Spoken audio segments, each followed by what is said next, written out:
On our anniversary night, my father-in-law kept insulting me, but when I finally spoke back, my husband slapped me hard across the face in front of 600 guests.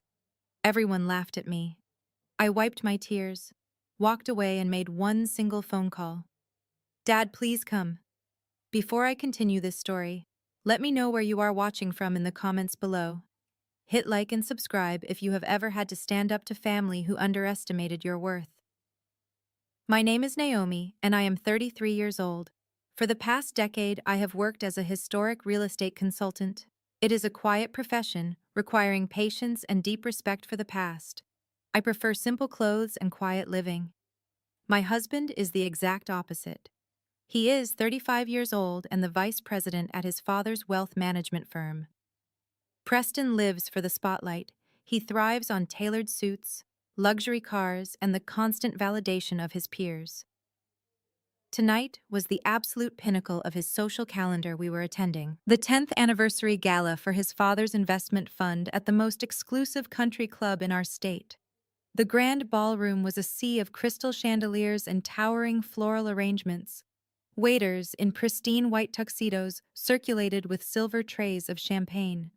600 of the most influential people in the city were in attendance, including politicians, corporate titans, and local celebrities. I stood near the main dining table, nursing a glass of sparkling water. I was wearing a simple, elegant navy blue gown that I bought off the rack. I felt perfectly fine until I looked at my in-laws. My mother-in-law, Beatrice, held court near the center of the room. She wore a custom designer dress costing more than my first car, and her neck was heavy with diamonds. Next to her stood my sister-in-law Camille, wearing an ostentatious display of jewels. Camille was accompanied by her husband DeAndre. DeAndre is an African-American corporate lawyer who handles the legal maneuvering for my father-in-law's firm. He stood there nursing a glass of expensive bourbon, calculating every social interaction. I tried to remain invisible, hoping the night would pass without incident, but in this family, my mere existence was considered an offensive disruption. My father-in-law, Richard, stepped up to the main podium. The string quartet stopped playing, and a hush fell over the massive ballroom. Richard tapped his crystal champagne flute with a silver spoon, commanding the attention of all 600 guests.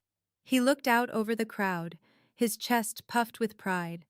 Thank you all for gathering here to celebrate a decade of unprecedented growth and prosperity. He began, his voice echoing through the sound system. We built this firm on the foundation of excellence. In our world, success is not a coincidence. It is the result of breeding discipline and an unwavering commitment to our legacy. Our family understands the value of a superior bloodline. We do not just manage wealth, we preserve a standard of greatness that separates the exceptional from the ordinary. The crowd murmured in polite agreement. I kept my eyes focused on my water glass, praying he would move on to thanking his employees. Instead, Richard turned his gaze directly toward our table. His eyes locked onto me, and a cruel, calculated smile spread across his face. Of course, maintaining this legacy requires a certain level of magnanimity. He continued, his voice taking on a mocking, theatrical tone. We must always remember to give back to those less fortunate. My son Preston has always taken our philanthropic mission to heart. In fact, his dedication to charity is so profound that he brought it right into our own home. A few people in the crowd chuckled uncertainly, not quite understanding where he was going with this. Richard raised his glass higher, gesturing directly at me. 10 years ago, Preston could have chosen a partner from any of the prominent families in this room, but instead, he chose to elevate a woman from absolute zero, a woman who spends her days digging through the dirt of old houses pretending to be a professional. He gave her a name, a lifestyle, and a place at this table. It takes a truly generous man to overlook such a stark lack of pedigree and try to polish a stone, hoping it might shine like a diamond. So let us raise a glass to Preston and his relentless commitment to charity. The words hung in the air, dripping with venom. I stood frozen, my face burning with a humiliation so profound it felt like a physical weight crushing my chest. I looked around the ballroom, hoping someone, anyone would realize how incredibly inappropriate and cruel this was. But I did not find any sympathy. Instead, the ballroom erupted in laughter. 600 elite guests, the supposed cream of society, were laughing at me. I looked at Beatrice, and she was openly smirking, hiding her amusement behind a crystal goblet. Camille giggled loudly, leaning into DeAndre, who simply shook his head and took another slow sip of his drink, his face completely devoid of empathy. My last hope was Preston. I turned to my husband, the man who had promised to love and protect me. I waited for him to step forward to take the microphone to defend his wife and demand respect. I waited for him to prove that our 10-year marriage meant more to him than his father's toxic approval. But Preston did not look angry. He did not look defensive. He looked at his father, then looked at the laughing crowd and smiled. Preston raised his glass high in the air, turned toward Richard and clinked his glass in absolute agreement. In that truly sickening moment, I realized that I was entirely alone, and my husband was my absolute greatest enemy. The applause and laughter continued to echo against the vaulted ceilings of the ballroom. I stood perfectly still. Once I might have cried. But tonight the absolute betrayal in Preston's eyes changed something fundamental inside my chest. The warmth of a decade of marriage instantly evaporated, leaving only cold, hard clarity. I looked at my husband smiling alongside his father, and I felt absolutely nothing for him. To my left, a small jazz band had set up a microphone on a sleek silver stand. I did not run. I did not cry. I walked with slow, deliberate steps toward that microphone. My navy blue gown brushed against the polished marble floor. Guests watched, expecting an embarrassed exit. Beatrice nudged Camille, pointing a manicured finger in my direction. They were waiting for my complete humiliation to conclude. I reached the silver stand and gripped the microphone. The cold metal grounded me. I tapped the microphone twice. The sharp thud echoed over the sound system, instantly cutting through the symphony of elitist laughter. 600 faces turned back toward me. Richard frowned, annoyed by the interruption. Preston lowered his champagne flute, his brow furrowing in confusion. I took a deep breath. My voice projected clear and unwavering across the massive ballroom. "Thank you, Richard, for that incredibly illuminating toast," I said, keeping my tone perfectly polite and measured. "It is true that my background is different from yours. I spend my days evaluating old structures, identifying rot in the foundations, and saving things that are on the verge of total collapse." I paused, letting the words hang in the air. The crowd remained silent, unsure of my intent. I looked directly at my father-in-law. Richard's arrogant smile began to falter. "And speaking of structures on the verge of collapse," I continued, "I think it is only fair to mention exactly how far my charity extends in this family. You see, my little renovation business, as you call it, was actually quite busy last month. In fact, we were so busy that I was able to personally wire $200,000 directly into Preston's primary trading account."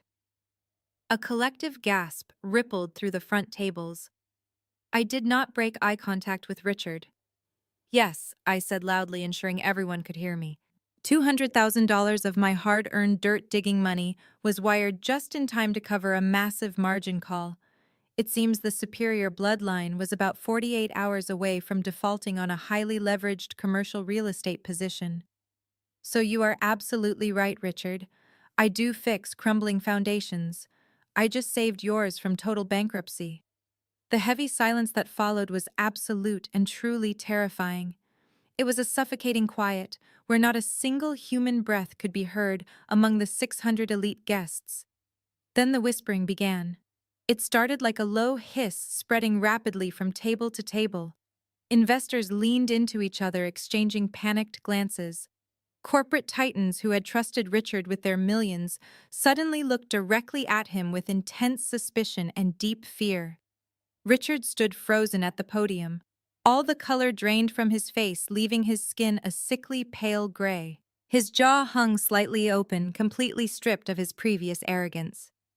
Beatrice dropped her crystal goblet. It shattered against the marble floor, but she did not even look down. Her face was twisted in absolute horror as the social standing she worshipped began to disintegrate before her eyes. Camille covered her mouth with both hands, looking frantically between me and her father. But it was DeAndre who truly understood the gravity of my words. The brilliant, ruthless corporate lawyer did not panic like the rest of them. DeAndre narrowed his dark eyes and stared at me with chilling intensity. His legal mind was racing, calculating the damage. He realized in that split second that the quiet, unassuming daughter-in-law possessed intimate knowledge of their deepest financial vulnerabilities. I was not just an embarrassment to them anymore. I was an active, immediate threat to their entire empire. I turned my gaze away from DeAndre and looked at my husband. Preston was shaking. His carefully constructed image of power and superiority was completely shattered. For a man who lived entirely for the validation of the upper class, being exposed as a financial failure, saved by his working-class wife, was the ultimate emasculation. The wealthy peers he desperately wanted to impress were now looking at him with pity and disgust. His face turned a violent shade of red. The veins in his neck bulged against his expensive silk collar.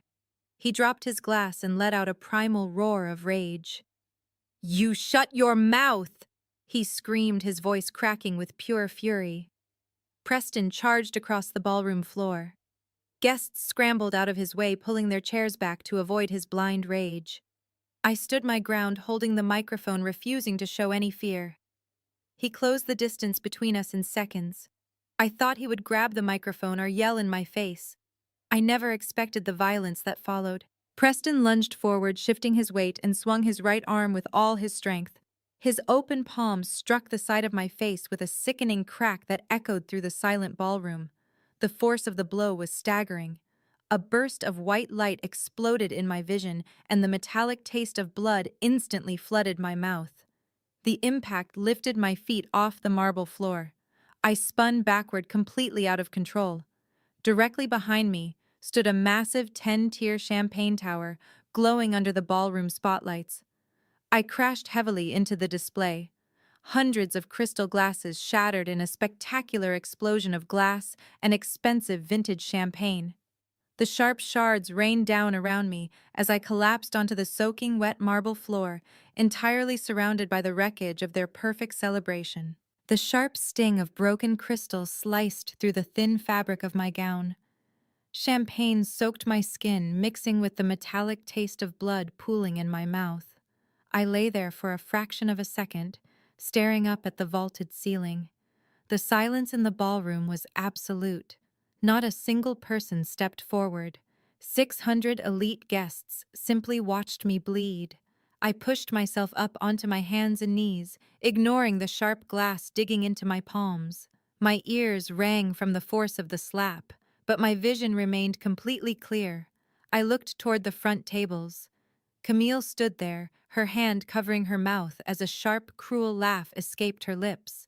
She found my physical humiliation genuinely entertaining. Beside her, DeAndre did not smile or flinch.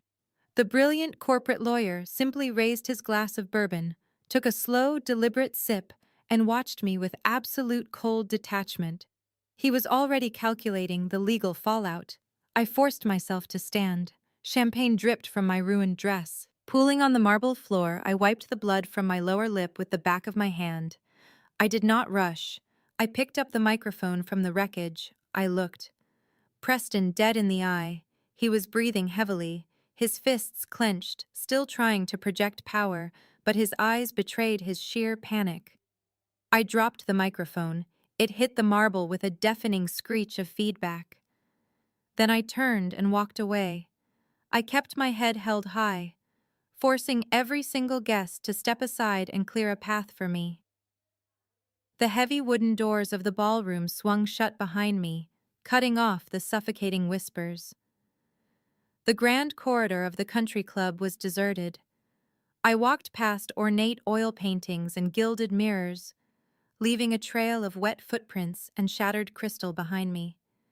The physical pain in my cheek was beginning to radiate across my entire face, but I refused to acknowledge it.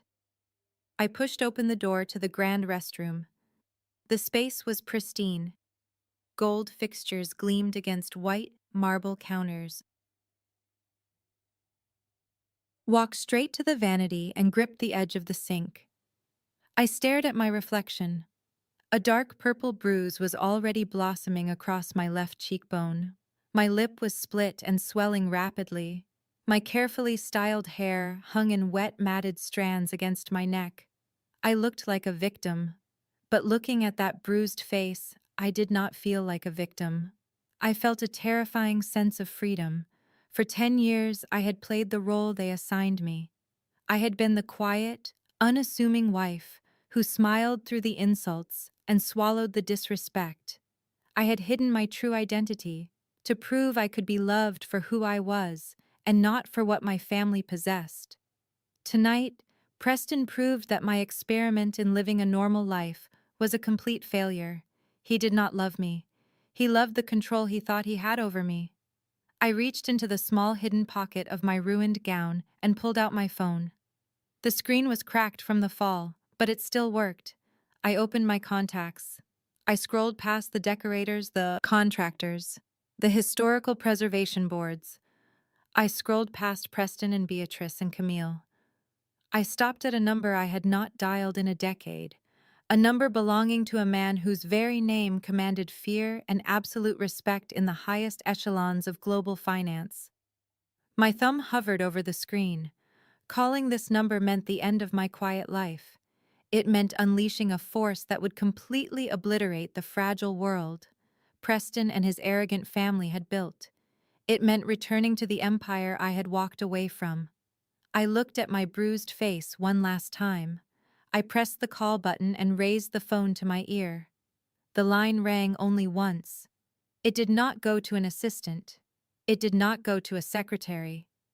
A deep, commanding voice answered immediately, the voice of a man who controlled billions of dollars and countless lives. He only said one word. Naomi. I closed my eyes. The 10 years of distance vanished in an instant. I did not cry.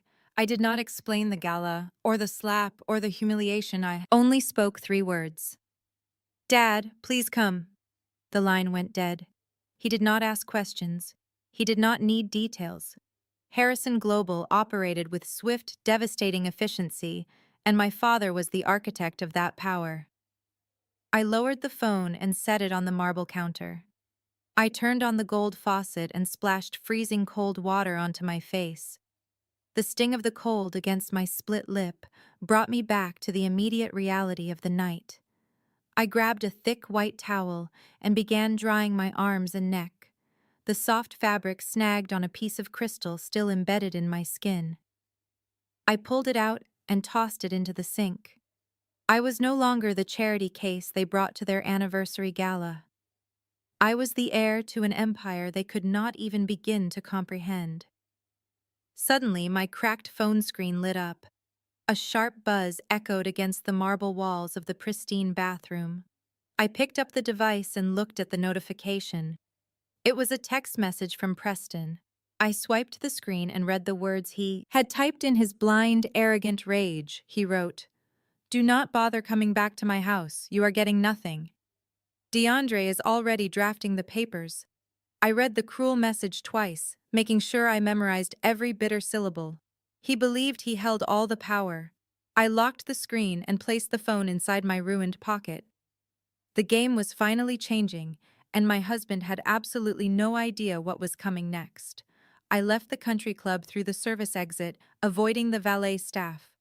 My ruined gown clung to my skin, and the cold night air bit into the fresh bruise on my cheek. I hailed a passing taxi, sliding into the back seat, and giving the driver the address of the marital home I had shared with Preston for the past decade. The house was a stunning piece of late 19th century architecture. I had personally spent 3 years restoring its original mahogany trim and repairing the slate roof. The taxi pulled away, leaving me standing on the pristine brick driveway. I walked up the front steps and reached for the electronic keypad. Governing the heavy oak door, I punched in the 6-digit code we used. A harsh red light blinked back at me. Access denied. I tried again, pressing the numbers firmly. The red light flashed a second time, followed by a sharp automated beep. DeAndre moved faster than I anticipated. The ruthless corporate lawyer had likely dispatched an emergency locksmith the moment Preston sent that text message. They wanted to lock me out completely, separating me from my passport, my financial documents, and every personal belonging I owned. They thought they could leave me shivering on the porch like a discarded stray. But they forgot who actually restored this house. I turned away from the front door and walked down the narrow side path, slipping past the manicured hedges and tall iron gates. I made my way toward the rear of the estate where the foundation met the sloping garden. The shadows were deep here, hiding the original stonework. During the foundation repairs, I had insisted on preserving an old coal chute window near the basement utility room. Preston demanded it be sealed with concrete, but I convinced the contractors to install a reinforced latch that could be bypassed. If you knew the exact pressure point to strike. I knelt in the damp soil, ruining my silk gown even further. I reached under the cast iron grate, feeling for the hidden mechanism. My fingers found the cold steel lever. I pressed upward with my thumb and applied my weight against the frame. The old hinges groaned in protest, but gave way. The small window swung inward, revealing the pitch-black basement. I slipped through the narrow opening, dropping quietly onto the concrete floor below. The darkness enveloped me, but I did not need a light. I navigated the basement entirely by memory, weaving past the wine cellar and the climate control units, until I reached the main staircase. I climbed the wooden steps in total silence. My bare feet made no sound against the polished oak floors. The house was completely empty, but it felt entirely alien to me. I marched straight up the grand staircase toward the master bedroom. I only needed my passport, my private hard drive, and a few essential items.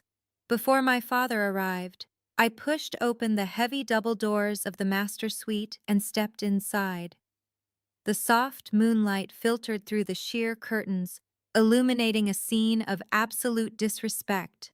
Lined up against the far wall were 6 heavy-duty black trash bags. They were bulging and haphazardly tied. Some of my clothes spilled out of the top of the nearest bag. My expensive silk blouses, my tailored work trousers, and my favorite cashmere sweaters were stuffed into the garbage, like worthless refuse. Preston had not packed my things. He had thrown them away. He wanted to erase my presence from this house as quickly and brutally as possible. I walked over to the bags feeling a surge of cold clinical anger rather than sorrow. I knelt down to retrieve a practical pair of jeans and a dark turtleneck sweater I needed to get out of this torn, bloody gown. As I pulled the sweater from the plastic bag, my eyes drifted toward our king-sized bed. The duvet was pulled back, revealing the expensive white sheets. I stepped closer, noticing a splash of vibrant color resting near the pillows. It was a piece of crimson lace lingerie. It was small, delicate, and completely foreign to me. I stared at the garment lying casually on the bed where I had slept for the past 10 years. The reality of the situation locked into place. Preston was not just a financial failure and an abusive husband. He had been carrying on an affair right here in our own home.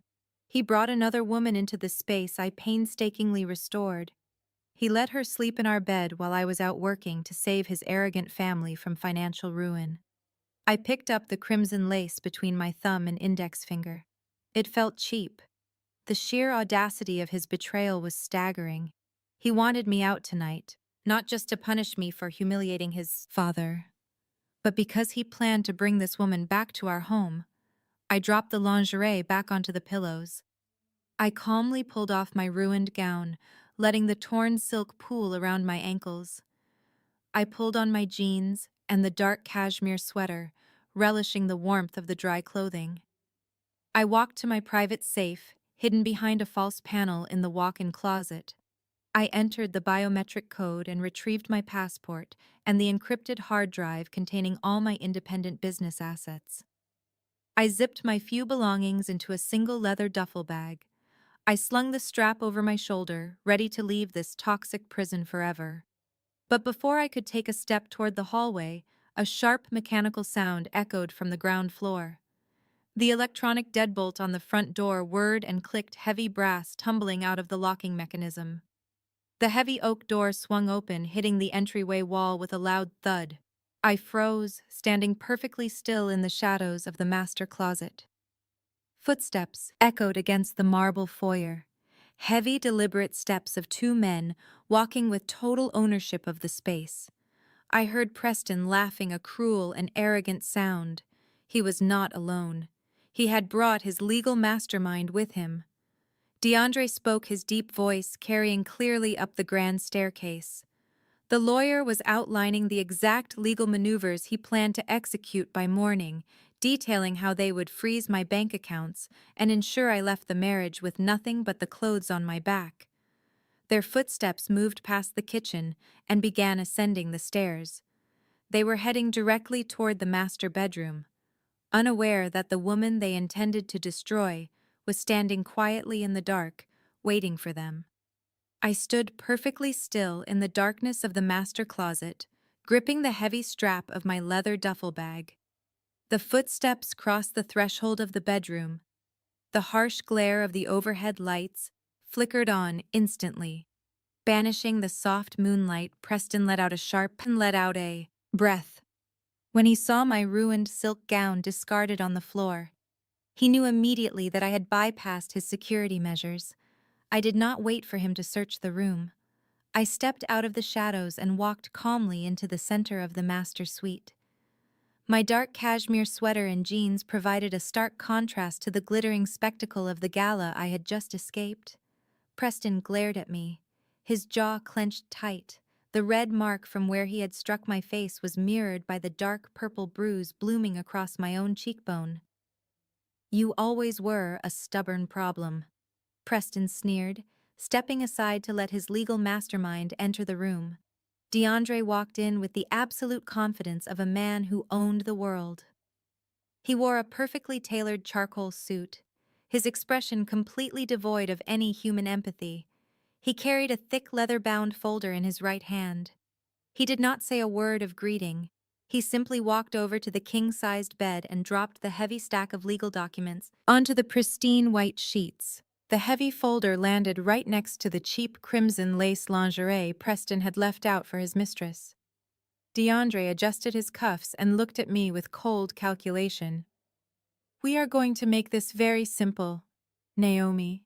DeAndre began, his deep voice echoing in the large room. "You humiliated Richard tonight. You threatened the stability of the family fund. Therefore, your tenure in this family is officially terminated.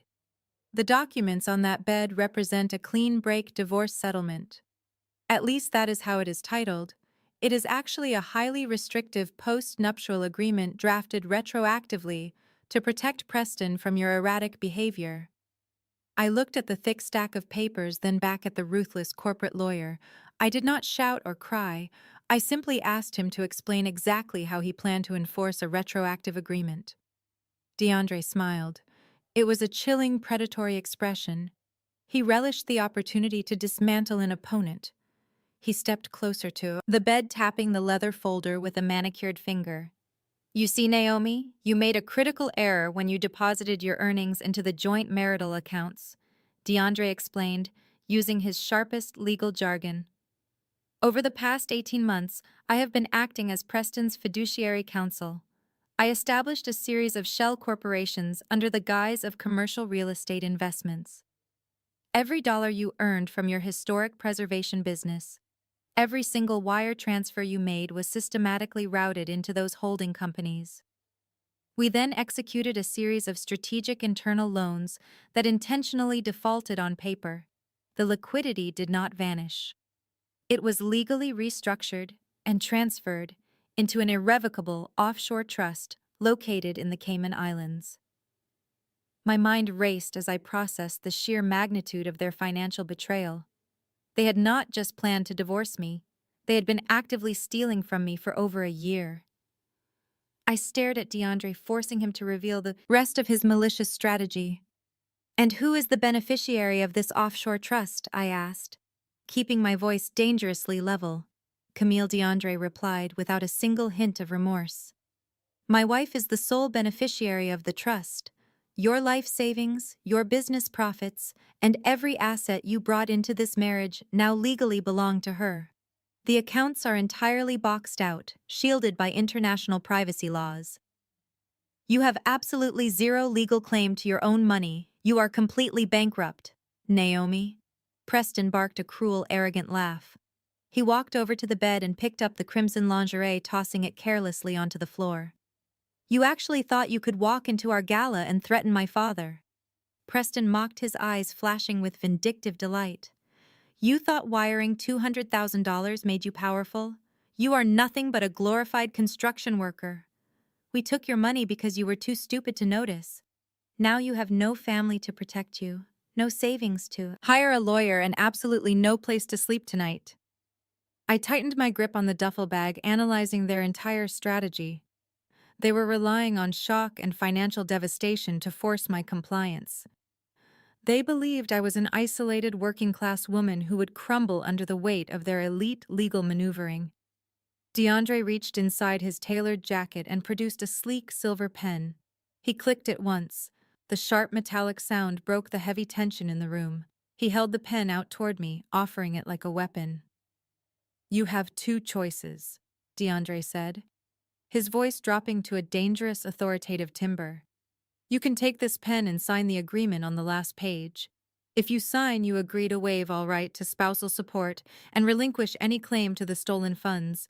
In exchange, Preston is graciously offering you a $5,000 relocation fee. That is enough to rent a cheap apartment and start your pathetic life over somewhere else. You take the money and you walk out that door tonight." "And my second choice?" I asked, refusing to break eye contact with him. DeAndre stepped forward, his tall frame looming over me. He shoved the silver pen closer to my bruised face. "If you refuse to sign today, I will bury you in endless litigation, ensuring every dollar you make is garnished to pay our legal fees. Sign this. Take the $5,000 relocation fee and walk away, or I will personally bury you in so much litigation you will be paying legal fees until you are 70. I did not reach for the silver pen. I looked at DeAndre and then shifted my gaze to the thick leather-bound folder resting on my ruined bed. I reached out and picked up the heavy stack of documents. The paper felt thick and expensive. I flipped open the cover and began reading the clauses DeAndre had so meticulously drafted. The level of malice embedded in the legal jargon was genuinely impressive. They had not just included financial waivers. DeAndre had written in a permanent gag order, preventing me from ever speaking about the family or their business practices. There was a strict non-compete clause designed to completely destroy my historic preservation career by barring me from working within a 500-mile radius.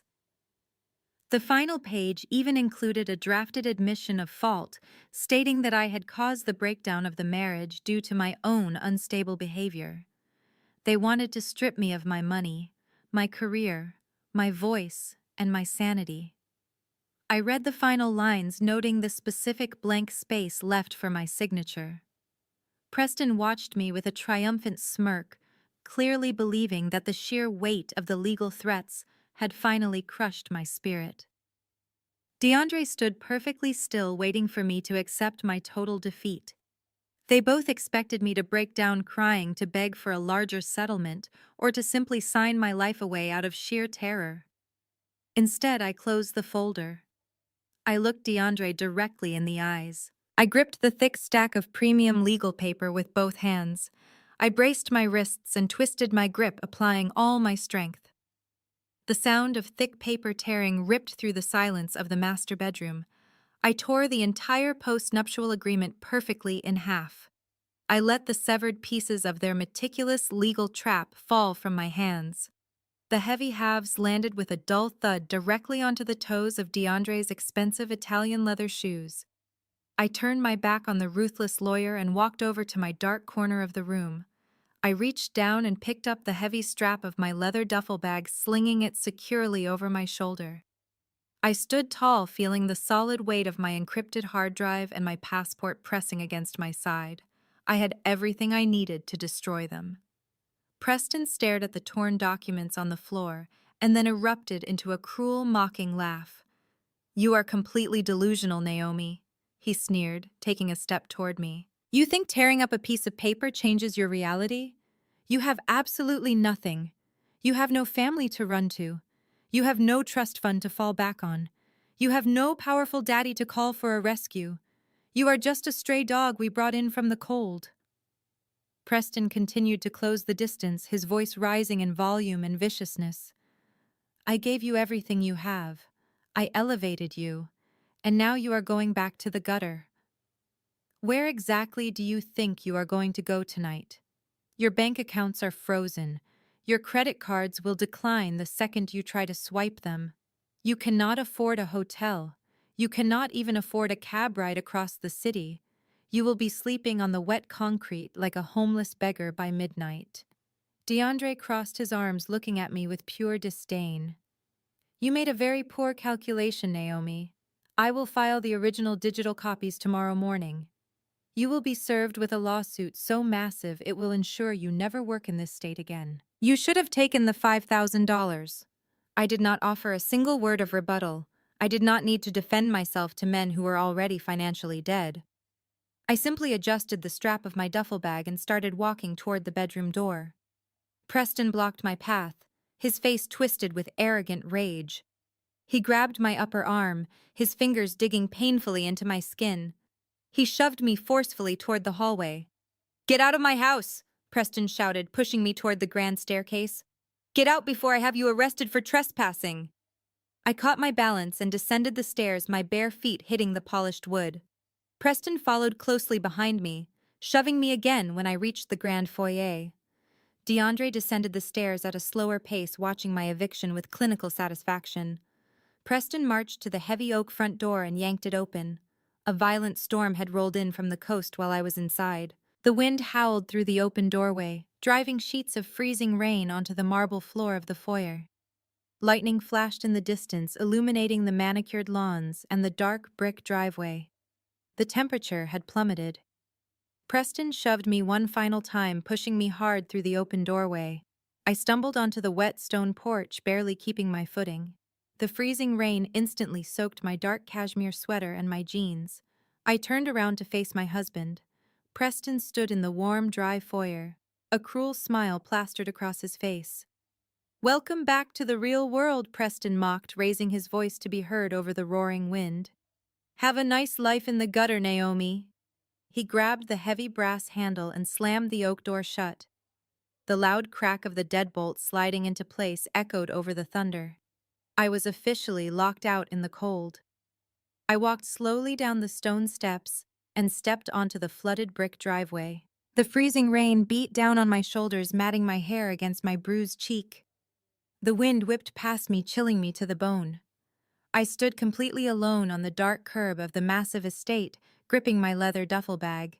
The street was entirely empty. The upscale neighborhood was silent, except for the violent sounds of the pouring rain and the distant rumble of thunder.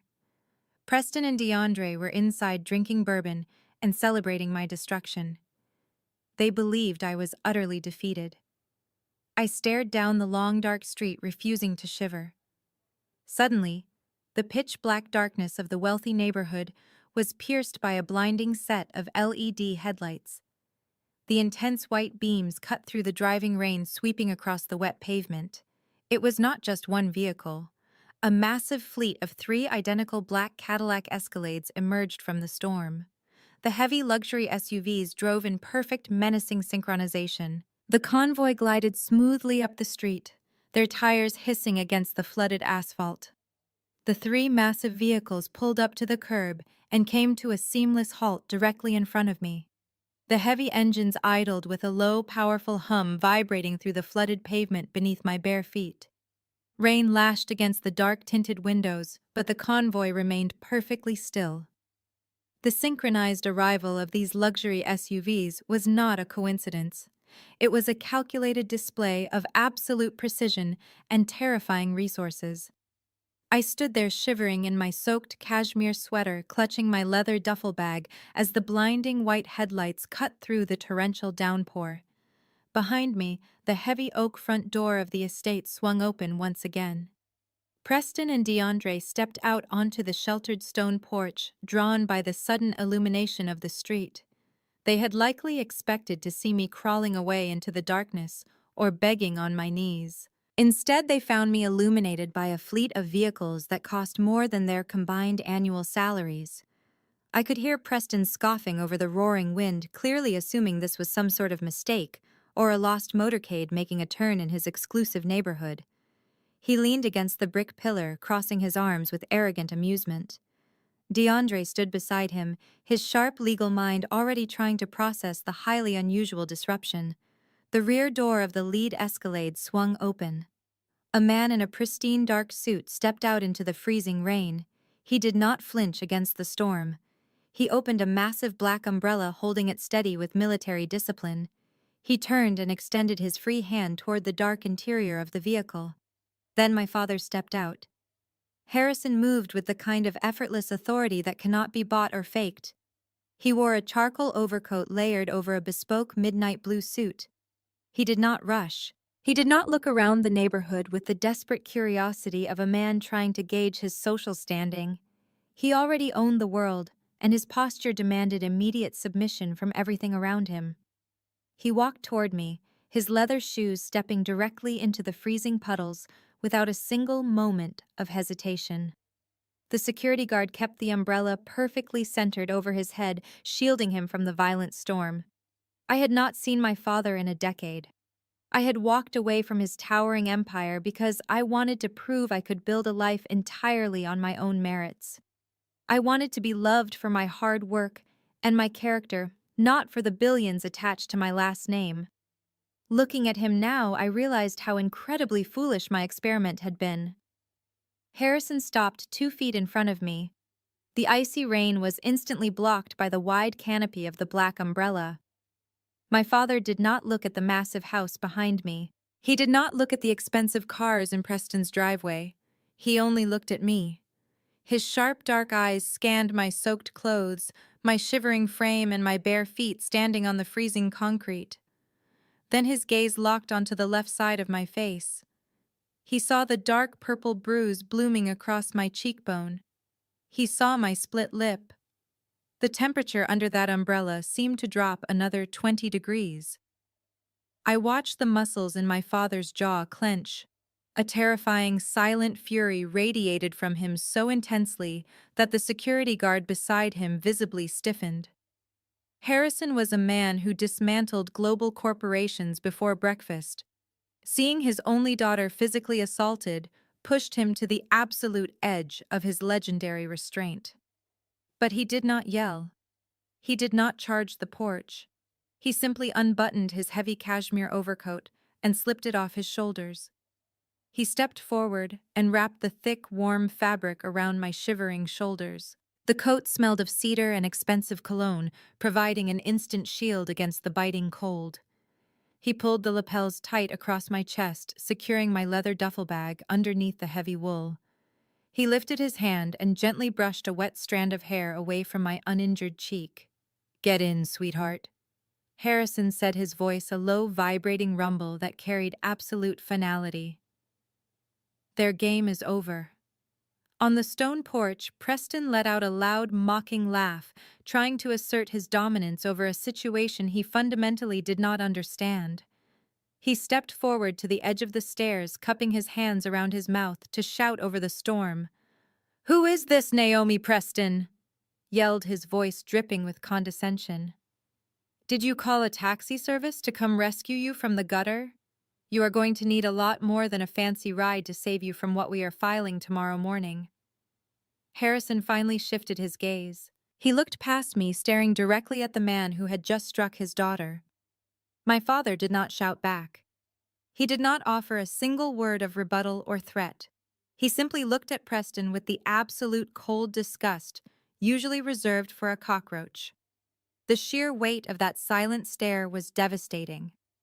Preston actually took a physical step backward, his arrogant smile faltering under the crushing intimidation of a true apex predator. DeAndre stopped leaning against the pillar, his posture going rigid as he recognized the unspoken power radiating from the street. My father placed a firm hand on my back and guided me toward the open door of the Escalade. I climbed into the warm leather interior, pulling my legs inside. Harrison slid in right beside me, taking the seat next to mine. The security guard closed the heavy armored door, shutting out the howling wind and the freezing rain entirely. The cabin was silent, incredibly warm, and completely secure. Without a single command being spoken, the convoy began to move. The three massive vehicles accelerated smoothly, gliding away from the curb in perfect unison. I looked out the tinted window as we drove away, leaving Preston and DeAndre standing on the porch of the house I had spent a decade restoring. They were shrinking rapidly into the distance, looking small and entirely insignificant against the dark backdrop of the storm. They thought they had won. They thought they had stripped me of everything. Back on the wet stone porch, Preston scoffed, shaking his head as the taillights disappeared around the corner. "She is pathetic," Preston muttered, turning back toward the heavy oak door. "She probably begged some high-end car service to let her ride on credit." "It does not matter. The post-nuptial agreement stands. She is entirely bankrupt by morning. Let us go finish that bourbon." DeAndre did not respond immediately. The brilliant corporate lawyer stood frozen, staring at the empty street. Something about the precision of that convoy unsettled his deeply analytical mind. He reached into his tailored suit jacket as his phone began to vibrate violently. It was not a standard text message notification. It was the high-pitched emergency alert tone tied exclusively to his secure banking application. DeAndre swiped the screen, his dark eyes scanning the urgent notification. The blood instantly drained from his face, leaving his expression slack with sudden absolute terror. Preston stopped at the door, looking back at his brother-in-law. "What is it?" Preston asked, annoyed by the delay. DeAndre swallowed hard, his thumb hovering over the glaring red text on his screen. "A massive withdrawal attempt on our firm's primary credit line was just initiated," DeAndre whispered, his voice cracking with panic. "And it was instantly blocked by an unknown corporate entity. Our entire operating liquidity has just been seized." The heavy armored doors of the Escalade insulated us entirely from the violent storm outside, and the financial panic I knew was erupting on my former front porch. My father did not speak during the drive. He simply stared straight ahead, his presence a silent fortress against the chaos of the night.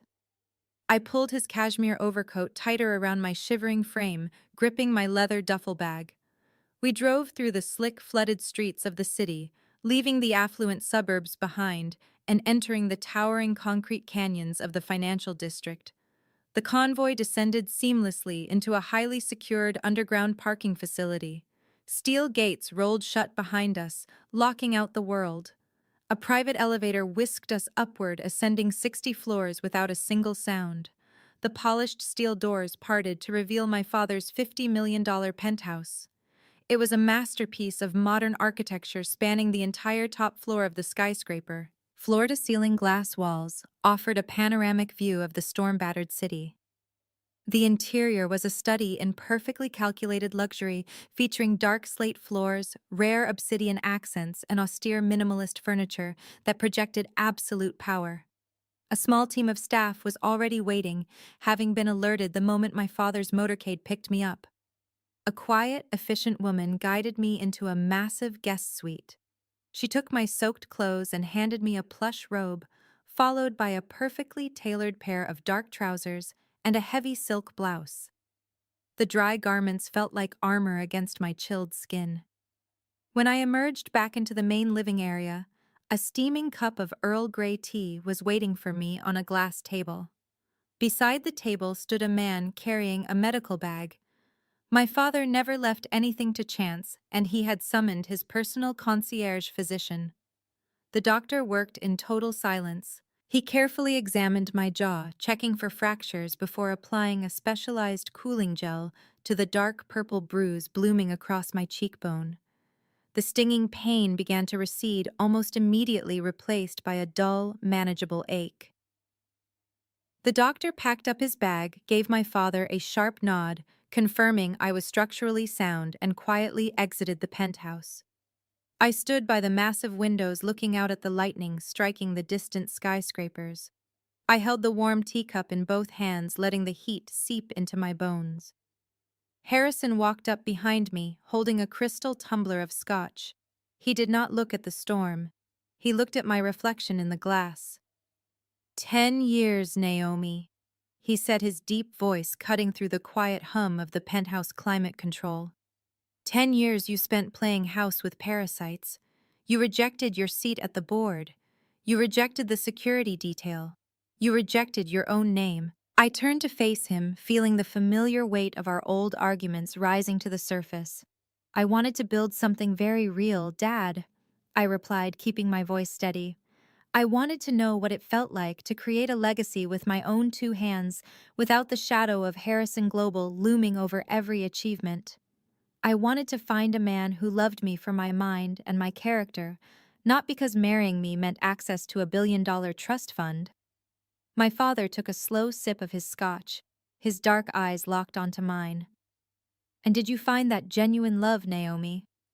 Did your little experiment in playing a working-class citizen yield the results you anticipated?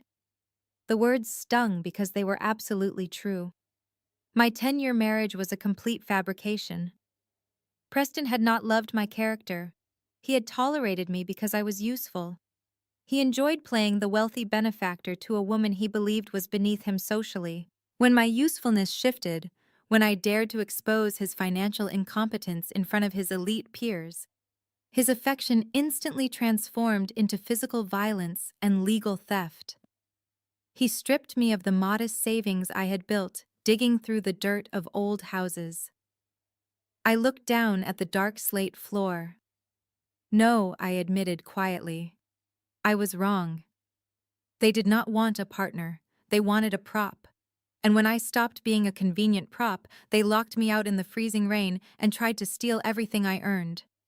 Harrison set his crystal tumbler down on the glass table with a sharp, decisive clack. He walked over and stood directly in front of me, placing his hands squarely on my shoulders. His gaze was intense, burning with the kind of ruthless protectiveness that built empires. You are a Harrison, he stated firmly. We do not tolerate disrespect, and we absolutely do not allow thieves to walk away with our assets. You wanted to prove you could survive in the real world. You survived. But survival is for the weak. We do not just survive, we conquer. He stepped back and picked up a sleek silver iPad from his desk. He walked back and held the device out to me. You tried it your way, Naomi, my father said, his tone shifting from parental concern to pure corporate warfare. Now we will do it mine. I took the tablet from his hands. The screen was illuminated with a live high-level financial dashboard. It was not a public stock ticker. It was a proprietary back-channel data feed assessing the internal liquidity of Richard's wealth management fund. The charts were flooded with red lines. I scrolled past the initial summaries, absorbing the raw data. DeAndre and Preston had been desperately shuffling money through shell corporations trying to hide their toxic assets. The $200,000 I had wired them was barely a drop in an endless ocean of debt. They were highly over-leveraged on commercial real estate, and their margin calls were multiplying by the hour. The fund was actively hemorrhaging money at an incredibly unsustainable rate. My father watched my reaction carefully. He knew me well enough to understand that I was not looking for a simple act of vengeance. I did not want Preston beaten in an alley, and I certainly did not want my father to just throw money at the problem until it disappeared. I wanted them dismantled. I wanted the arrogant structure they had built their entire identity upon to be taken apart brick by brick until nothing remained but the truth of their incompetence. We can crush them by morning, Naomi Harrison said, his voice steady and clinical. One phone call to the regulatory boards and they are finished. Their firm will be shuttered and DeAndre will be facing disbarment before he finishes his morning coffee. I shook my head, my eyes still locked on the red lines bleeding across the iPad screen. No, I replied softly. If you destroy them from the outside, they will just spin a narrative that they were the victims of a hostile corporate takeover. They will play the martyrs. They need to be the architects of their own destruction. I want them to look at the paperwork and realize they built their own guillotine. Harrison smiled, a terrifying, proud expression that mirrored my own cold calculation. He reached into his suit pocket and pulled out a heavy silver pen, placing it next to a leather-bound contract on his desk. Then it is time you stopped playing in the dirt and took your proper place, he said. The position of Executive Vice President of Acquisitions has been empty for 3 years. I have been holding it for you.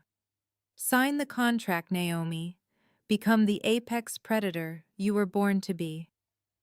I did not hesitate. I picked up the silver pen. It felt significantly heavier than the cheap plastic one DeAndre had tried to force on me just hours ago. I signed my full legal name, Naomi Harrison, securing my position as the second most powerful executive at Harrison Global. Good, my father said, taking the contract and locking it in a secure drawer. Now show me how you plan to execute this family. I pulled up the detailed portfolio of Richard's wealth management fund on the iPad. I bypassed the standard metrics and dug directly into their hard assets. Preston and DeAndre had been incredibly sloppy attempting to mask their leverage. I highlighted a specific commercial real estate development located in the booming tech corridor of the city. It was a massive multi-use complex projected to house luxury retail spaces and high-end corporate offices. Look at this project, I said, pointing to the staggering numbers attached to the development. 6 months ago, Preston brought this proposal to the dinner table, bragging about how it would cement their legacy.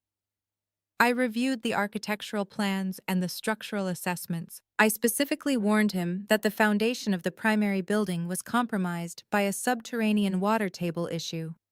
I told him the remediation costs alone would bankrupt the project before they even poured the first floor of concrete. Harrison leaned over, examining the data. And he ignored your assessment. Completely? I confirmed, my voice hardening at the memory. He told me I was just a glorified contractor who did not understand high-level commercial financing. He said his engineers assured him the water issue was a minor inconvenience. I tapped the screen, bringing up the current construction reports. It was not a minor inconvenience. They are currently $60 million over budget, just trying to keep the foundation from sinking into the mud. They leveraged the entire family fund against this single development. When the margin calls hit last month, they started pulling liquidity from their clients' accounts to cover the construction delays. That is why they stole my money. They are bleeding cash, trying to plug a hole in a sinking ship. My father's eyes gleamed with predatory satisfaction. They violated their fiduciary duties to cover gross incompetence. It is a classic amateur mistake. But how does that allow you to dismantle them? I smiled, swiping the screen to reveal the financing structure of the failing development. Because they are out of time, Dad.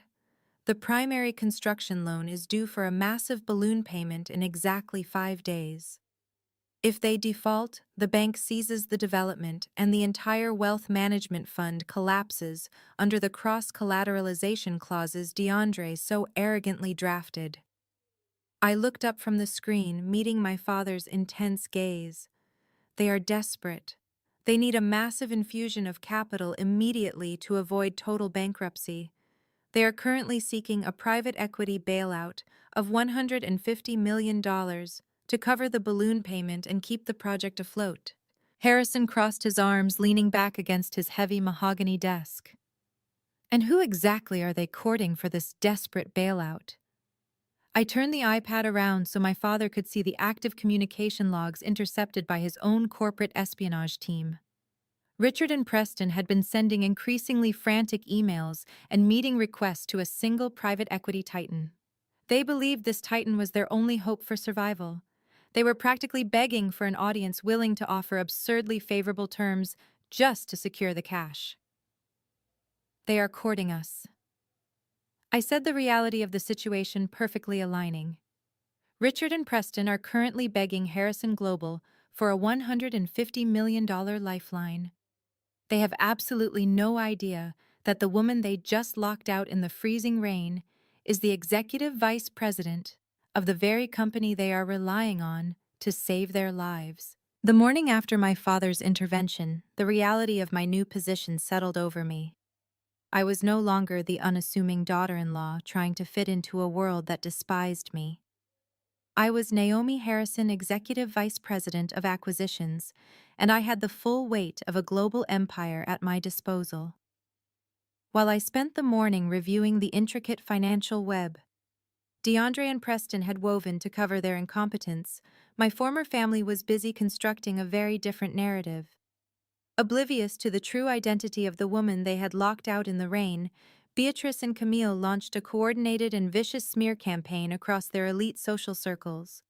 My phone, which I had kept active specifically to monitor their behavior, began buzzing with forwarded messages and screenshots from former acquaintances.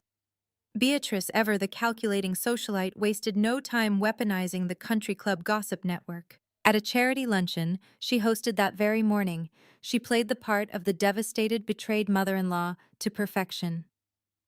According to the accounts relayed to me, Beatrice stood before her peers, dabbing at her eyes with a lace handkerchief, and wove a tale of profound deception. She claimed that I had been systematically embezzling funds from Preston's personal accounts for years, hiding the money in offshore accounts. The story she spun painted me as a manipulative gold digger who had feigned a simple working-class background only to bleed her son dry. Camille, eager to participate in my destruction, added her own venomous details to the narrative. She gleefully told anyone who would listen that the reason I had disappeared so quickly after the gala was because I had a secret benefactor waiting in the wings. She described the fleet of black Escalades that had arrived to pick me up, twisting the arrival of my father's security detail into a scandalous affair. Camille claimed that I had run off with a wealthy, older sugar daddy, abandoning my marriage the moment my embezzlement was discovered. The sheer audacity of their lies was breathtaking, but in the echo chamber of their privileged world, the story took root immediately. They were banking on my silence, assuming I was too impoverished and humiliated to defend myself against their combined social influence. The malicious rumors were merely the social component of their attack. Preston, furious and desperate to regain the power he felt slipping away, decided to dismantle the only thing he thought I still possessed: my career. My historic preservation business was built on a decade of meticulous work, specialized knowledge, and relationships with key preservation boards across the state. Preston, leveraging his position at the Wealth Management Fund and the influence of his father's name, began calling in favors. He contacted the chairman of 3 major historic preservation boards, men who either owed his family money or relied on their firm for investment advice. By early afternoon, the consequences of Preston's aggressive networking materialized. I received a formal email from the State Historical Commission notifying me that my consulting contract for a highly publicized downtown revitalization project had been abruptly terminated, citing unforeseen administrative restructuring. Less than an hour later, 2 more emails arrived from separate municipal preservation boards, indefinitely suspending my involvement in upcoming heritage site evaluations. Preston had successfully blacklisted me from the primary sources of my professional income. He had orchestrated a coordinated strike to ensure that, even if I tried to rebuild my life, I would find every door firmly shut. The final insult arrived via text message, my phone chime displaying a notification from Preston. I opened the message to find a screenshot of an email from one of the board chairmen confirming the termination of my contract. Beneath the image, Preston had typed a single gloating sentence. "I told you that you were going back to the gutter. You are finished in this city." He was reveling in his perceived victory, confident that he had completely neutralized the threat I posed and reasserted his absolute dominance over my life. I stared at the text message, analyzing the pathetic arrogance behind it. Preston believed he was playing a high-stakes game of chess, strategically removing my pieces from the board. He did not realize that while he was busy manipulating local preservation boards, I was operating on a scale he could not even begin to comprehend. I did not feel the crushing despair he intended to inflict. Instead, his petty vindictiveness only solidified my resolve to execute the financial dismantling I had planned. I did not reply to his text. I did not offer him the satisfaction of knowing he had provoked a reaction. Silence in this instance was the most terrifying response I could give. I set my phone face down on the heavy mahogany desk in my new office at Harrison Global. I turned my attention back to the sleek silver iPad displaying the comprehensive financial data of the Preston family's various assets and affiliations. My father's intelligence team had compiled a meticulous dossier on Beatrice's social standing, recognizing that her power in their circles was entirely dependent on her position as the president of the exclusive Oak Ridge Country Club. It was the same club where she had hosted the anniversary gala, the same club where she was currently spreading her malicious lies about me. The country club, like many elite institutions, relied heavily on discreet financing to maintain its pristine golf courses, lavish facilities, and extravagant events. I pulled up the debt structure for Oak Ridge.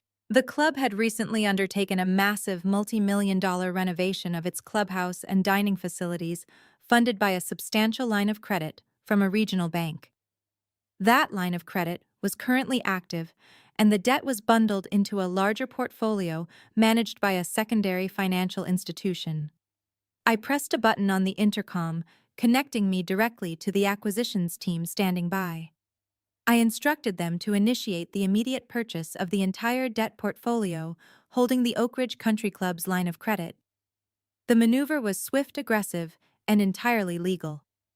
Within 20 minutes, the acquisition was finalized. Harrison Global was now the primary debt holder for the institution that served as the foundation of Beatrice's social empire. I smiled, a cold, calculated expression mirroring my father's. Beatrice believed she controlled the narrative within the walls of that club.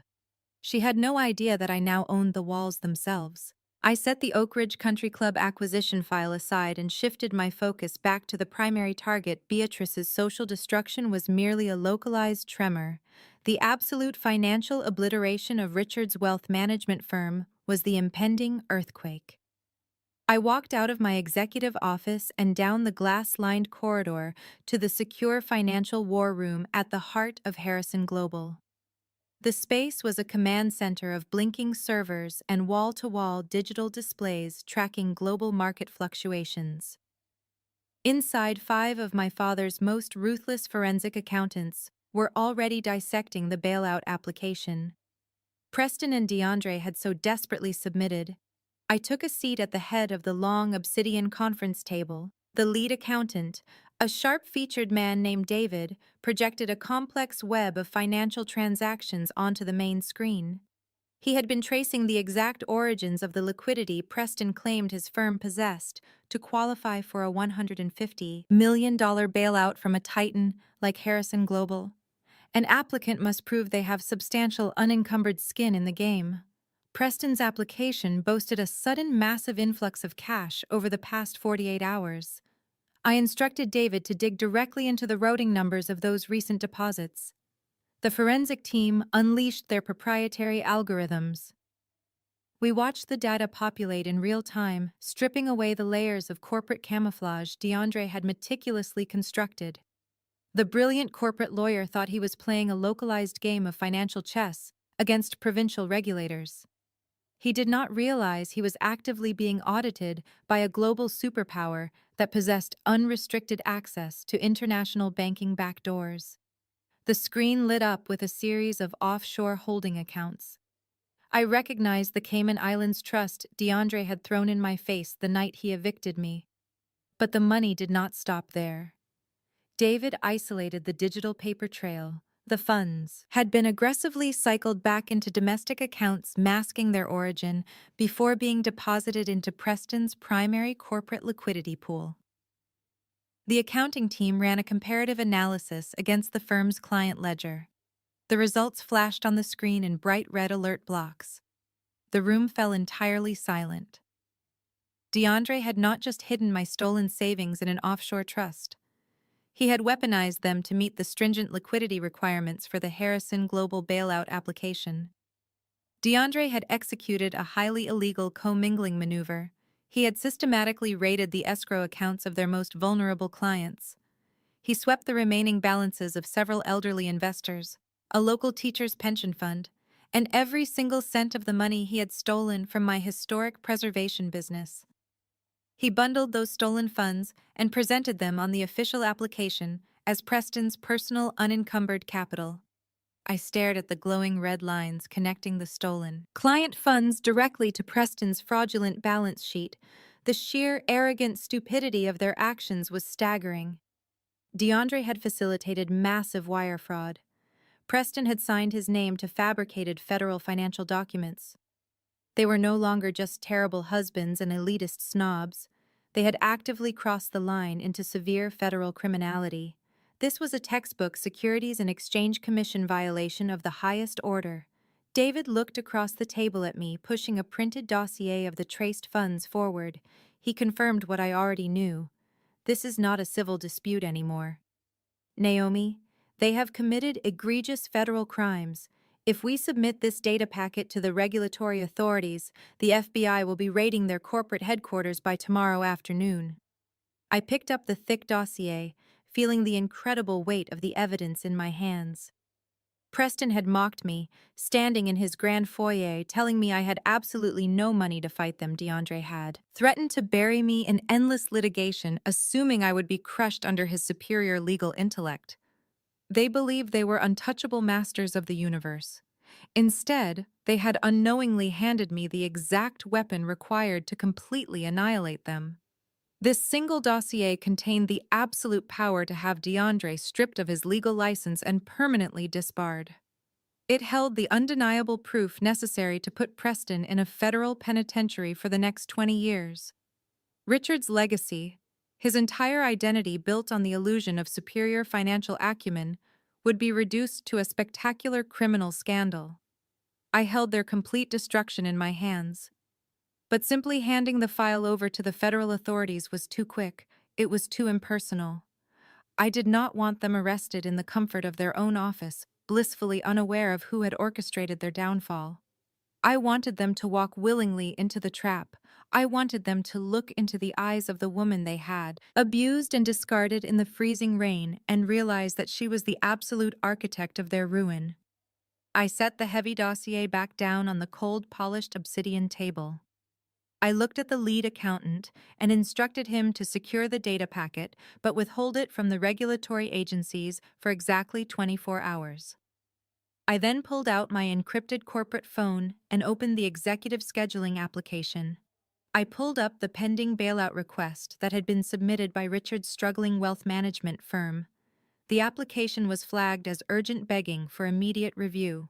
I bypassed the standard preliminary approval process. I authorized a direct override granting their firm an immediate in-person meeting to finalize the terms of the $150 million capital injection. I typed a formal corporate response from the Harrison Global Executive Desk. The message congratulated them on passing the initial liquidity audit and invited Richard Preston and DeAndre to our global headquarters for a final signing ceremony at 9 o'clock tomorrow morning. I hit the send button on the illuminated screen. The trap was now officially set in motion. They were blindly coming right to me to finalize their own total destruction. The notification arrived in DeAndre's secure corporate inbox precisely at 4 p.m. The subject line was stark and unadorned. Harrison Global Capital Injection Final Review. DeAndre stared at the screen, his brilliant legal mind instantly recognizing the magnitude of the sender. It was not an automated response from a lower-level analyst. The email had been dispatched directly from the executive acquisitions desk of the most ruthless private equity firm on the Eastern Seaboard. DeAndre printed the email and walked briskly down the corridor of the wealth management firm. He bypassed Richard's corner office and headed straight for Preston's suite. He did not knock. He pushed the heavy glass door open and dropped the single sheet of premium paper onto Preston's desk. Preston picked up the paper, his eyes scanning the brief formal text. The color rushed back into his face, replacing the pale, panicked pallor he had worn since the morning. He read the words aloud, savoring the syllables. Congratulations on passing the initial liquidity audit. You are invited to our global headquarters for a final signing ceremony at 9 a.m. tomorrow. Preston leaned back in his Italian leather chair, a slow, arrogant smile spreading across his face. He let out a sharp bark of laughter. "We did it," he said, tossing the paper back onto the desk. "The old man was right. You just have to project strength and the market bends to your will." DeAndre walked over to the private bar in the corner of the office. He poured 2 glasses of 20-year-old single malt scotch, his movements smooth and practiced.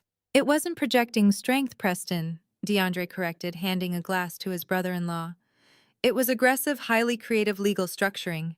We successfully insulated the firm's vulnerabilities and presented a flawless balance sheet to the most rigorous auditors in the city. We outsmarted Harrison Global." Preston raised his glass, clinking it against DeAndre's. "To the superior bloodline," Preston mocked, echoing his father's disastrous toast from the night before. "And to the absolute disappearance of my soon-to-be ex-wife. Have you heard a single word from her since we threw her out?" "Not a whisper," DeAndre replied, taking a slow sip of the expensive scotch. "She is likely sitting in some cheap motel room, realizing exactly how completely we dismantled her. Without access to her funds or her preservation contracts, she has zero leverage. She is entirely neutralized."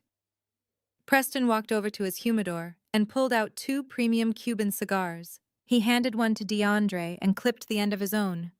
"It is almost pathetic." Preston scoffed, lighting the cigar and exhaling a thick cloud of blue smoke. "She actually thought wiring a couple $100,000 gave her power.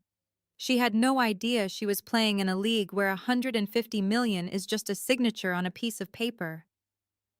While the men celebrated their perceived victory with scotch and cigars, Camille was actively executing her own form of financial triumph. DeAndre had texted her the moment the Harrison Global email arrived, assuring his wife that the firm's liquidity crisis was officially resolved. Armed with the absolute certainty of a massive impending bailout, Camille felt entirely justified in rewarding herself for the stress she had endured. She bypassed her personal credit cards, which were nearing their limits, and opted for the black corporate card tied directly to the firm's executive expense account. She marched into the city's most exclusive jewelry boutique with the entitlement of a woman who believed she possessed infinite wealth. Camille did not browse, she pointed. She selected a matching set of diamond tennis bracelets, a platinum and sapphire necklace, and a limited edition timepiece for DeAndre. When the boutique manager hesitated slightly at the staggering total, Camille simply handed over the heavy metal corporate card. "Run it," she commanded, her tone dripping with aristocratic impatience. "And have the items couriered to my estate this evening." The transaction, totaling just under $500,000, processed without a hitch. The firm's credit lines, artificially inflated by DeAndre's illegal commingling of stolen client funds, readily absorbed the massive charge. Camille walked out of the boutique feeling utterly invincible, oblivious to the fact that she had just charged $500,000 to an account that was currently under active surveillance by federal forensic accountants. Back at the firm, DeAndre returned to his office feeling a surge of absolute dominance. The Harrison Global deal was secured. His aggressive legal maneuvering had saved the family empire. There was only one loose end remaining to be tied. He picked up his phone and dialed the number he had systematically blocked from accessing any of her own assets. The call went straight to voicemail, exactly as he anticipated. DeAndre waited for the beep, a cruel, satisfied smile playing on his lips. "Naomi," DeAndre began, his voice dropping into its most intimidating, authoritative register. "I am calling to formally notify you that I have officially filed the divorce petition in absentia with the state court. Given your failure to respond or retain counsel, we are proceeding with a default judgment." He paused, relishing the power he held over her future.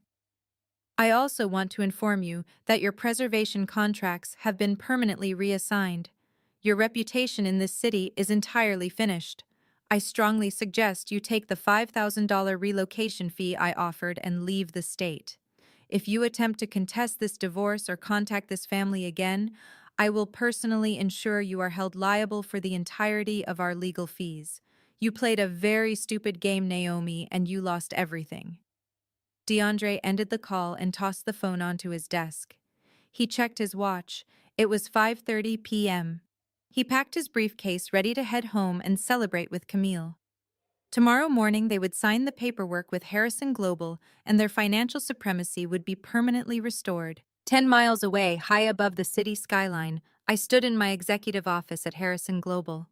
The storm from the previous night had cleared, leaving the city washed clean and glittering in the late afternoon sun. I was dressed in a bespoke tailored charcoal suit, the fabric moving like armor against my skin. The bruise on my cheek was expertly concealed by a thin layer of makeup, but the cold, calculating fury beneath it remained entirely visible. I held my encrypted corporate phone in my hand, listening to the voicemail DeAndre had just left. His arrogant, threatening words echoed in the silent, glass-walled office. He truly believed he had won. He believed he had crushed me under the weight of his superior intellect and legal maneuvering. I let the voicemail play to the very end. I did not feel fear. I did not feel intimidation. I felt a terrifying, absolute calm. I placed the phone face down on my heavy mahogany desk. I reached forward and pressed the silver intercom button connecting me directly to the lead forensic accountant in the financial war room. David, I said, my voice perfectly level and devoid of any emotion. Yes, Ms. Harrison, the accountant replied instantly. The audit is complete. I instructed, staring out at the city they thought they controlled. Freeze their corporate accounts, all of them, effective at exactly 9 a.m. tomorrow. While I sat in my office at Harrison Global watching the clock inch closer to 9, my mother-in-law and sister-in-law were completely oblivious. Beatrice and Camille started their day early, driven by the absolute certainty that Preston and Richard were finalizing a massive bailout. In their minds, the family empire was saved. To celebrate their perceived triumph, they indulged in a morning shopping spree at the most exclusive luxury boutique on the city's wealthiest avenue. The boutique was a sanctuary of high fashion, featuring Italian marble floors and velvet seating. Beatrice and Camille glided through the glass doors at precisely 8:45. Acting as though they owned the building, they demanded the immediate attention of the store manager. A sharply dressed man named Francois ordered his staff to bring trays of sparkling water. He hovered around the women as they browsed, pointing at items with lazy arrogance. Camille was particularly aggressive in her selections, empowered by the $500,000 she successfully charged the previous evening. She felt completely invincible. She directed the sales associates to pull 3 limited edition leather handbags, 5 pairs of custom runway shoes, and a heavily embellished evening gown. Beatrice matched her enthusiasm, piling vintage silk scarves and diamond-encrusted accessories onto the checkout counter.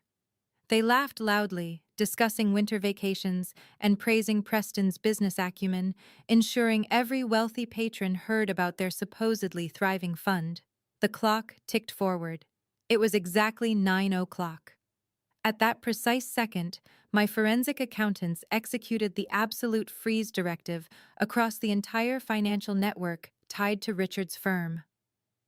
The digital locks slammed shut on the corporate accounts, the personal offshore trusts, the escrow holdings, and every single credit line DeAndre had illegally inflated. The flow of stolen liquidity was instantly severed. It was 9:05 when Beatrice and Camille finally approached the polished mahogany checkout counter to finalize their massive haul. Francois stood behind the register, smiling warmly as his assistants carefully wrapped the designer goods in crisp tissue paper. The total purchase amounted to just over $120,000. Camille did not even blink at the staggering number. She reached into her designer purse and pulled out her heavy platinum corporate card, dropping it onto the counter with a loud clack. Francois picked up the card and inserted it into the encrypted payment terminal. He tapped the screen, waiting for the familiar approving chime. Instead, the machine emitted a harsh, sharp beep. A glaring red error message flashed across the digital display. Francois frowned, slightly pulling the card out and wiping the chip on his sleeve.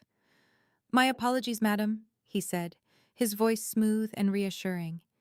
"It seems we have a slight connection error. Let me try running it one more time." He inserted the platinum card again. The machine, buzzed, instantly declined. Camille rolled her eyes, letting out an exaggerated sigh of annoyance.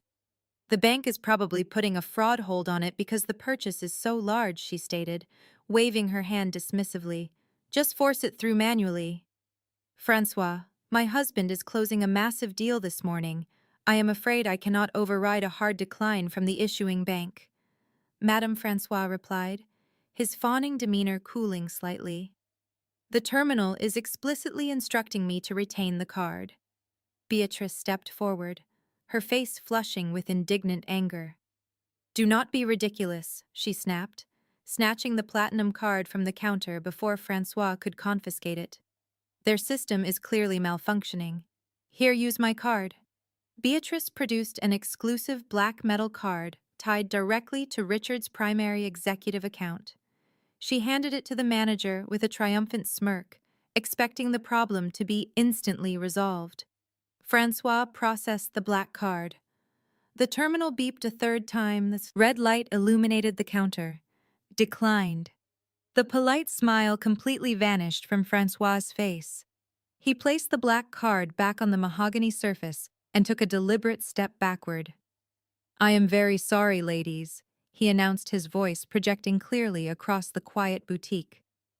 "Both of your primary accounts have been entirely declined by your financial institutions. Do you perhaps have another form of payment you would like to provide?"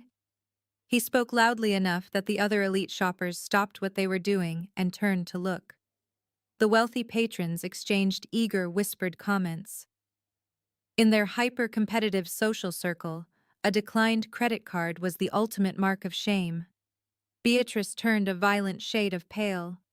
She snatched her black card off the counter, her hands trembling with a mixture of rage and sudden terrifying panic. "This is completely unacceptable," she hissed, keeping her voice low to avoid further embarrassment. "Richard is meeting with Harrison Global right now. I will call him and have this fixed immediately." Beatrice pulled out her phone and dialed her husband's private number.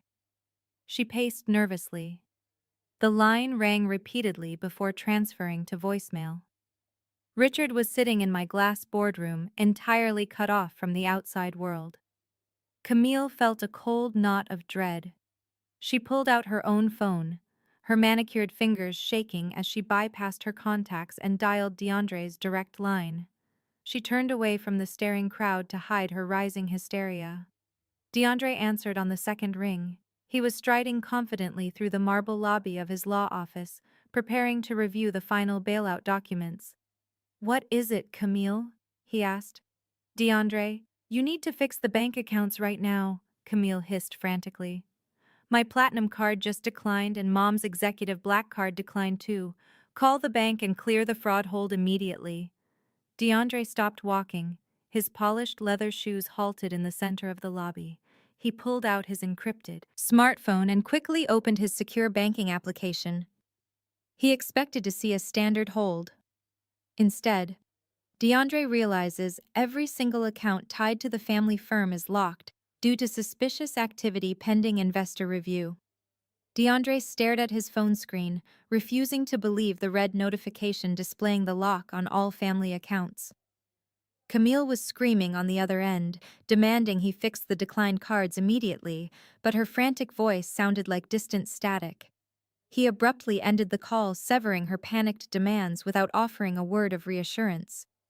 The corporate lawyer stood perfectly still in the center of his prestigious law firm lobby, holding the smartphone in his trembling hand.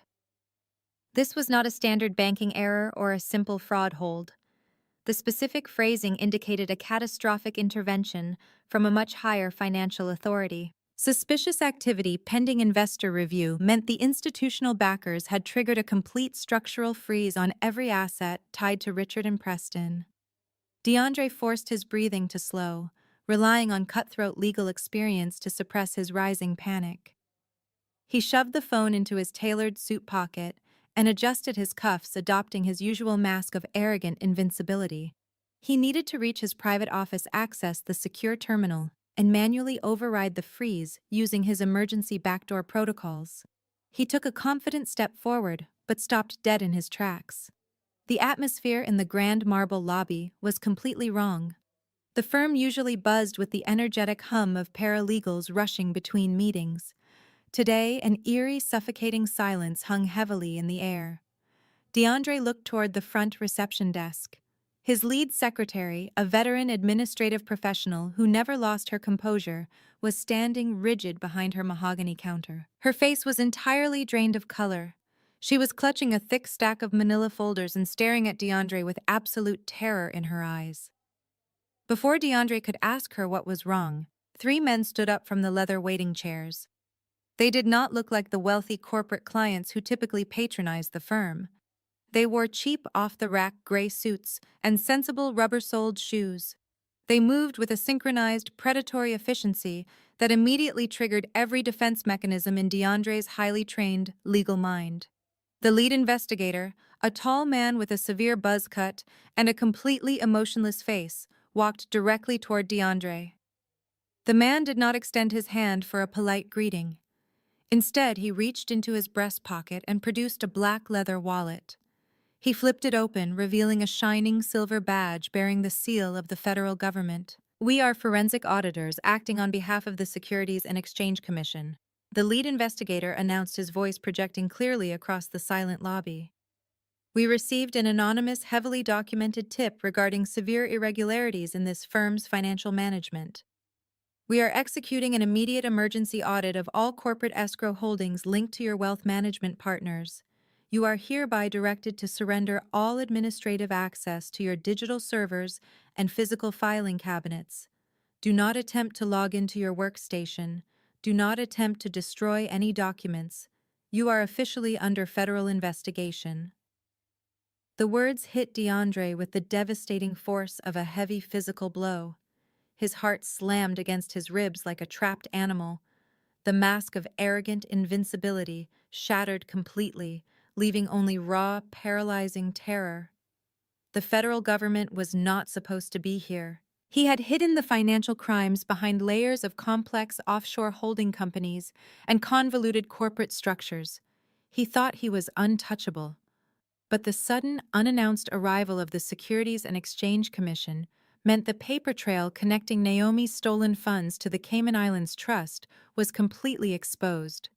Someone had spoon-fed the federal authorities the exact roadmap required to dismantle his lucrative legal career. DeAndre realized with sickening clarity that his arrogant maneuvering had become a massive, inescapable liability. The illegal commingling of stolen client funds was no longer a brilliant strategy to secure a bailout. It was a direct one-way ticket to a federal penitentiary. He had authorized wire fraud. He had falsified official banking documents. He knowingly drained the life savings of vulnerable investors to artificially inflate Preston's liquidity. The federal auditors would trace the money flowing from Naomi's stolen business accounts directly into the fraudulent balance sheets submitted to Harrison Global. The evidence was absolute. He would be stripped of his law license, humiliated in front of the legal community, and disbarred permanently before the week was over. The lead investigator stepped closer, handing DeAndre a thick stack of legal warrants. "We need the encryption keys for the primary escrow accounts immediately," the investigator demanded, his tone laced with undisguised contempt. "Do not make this any more difficult than it already is.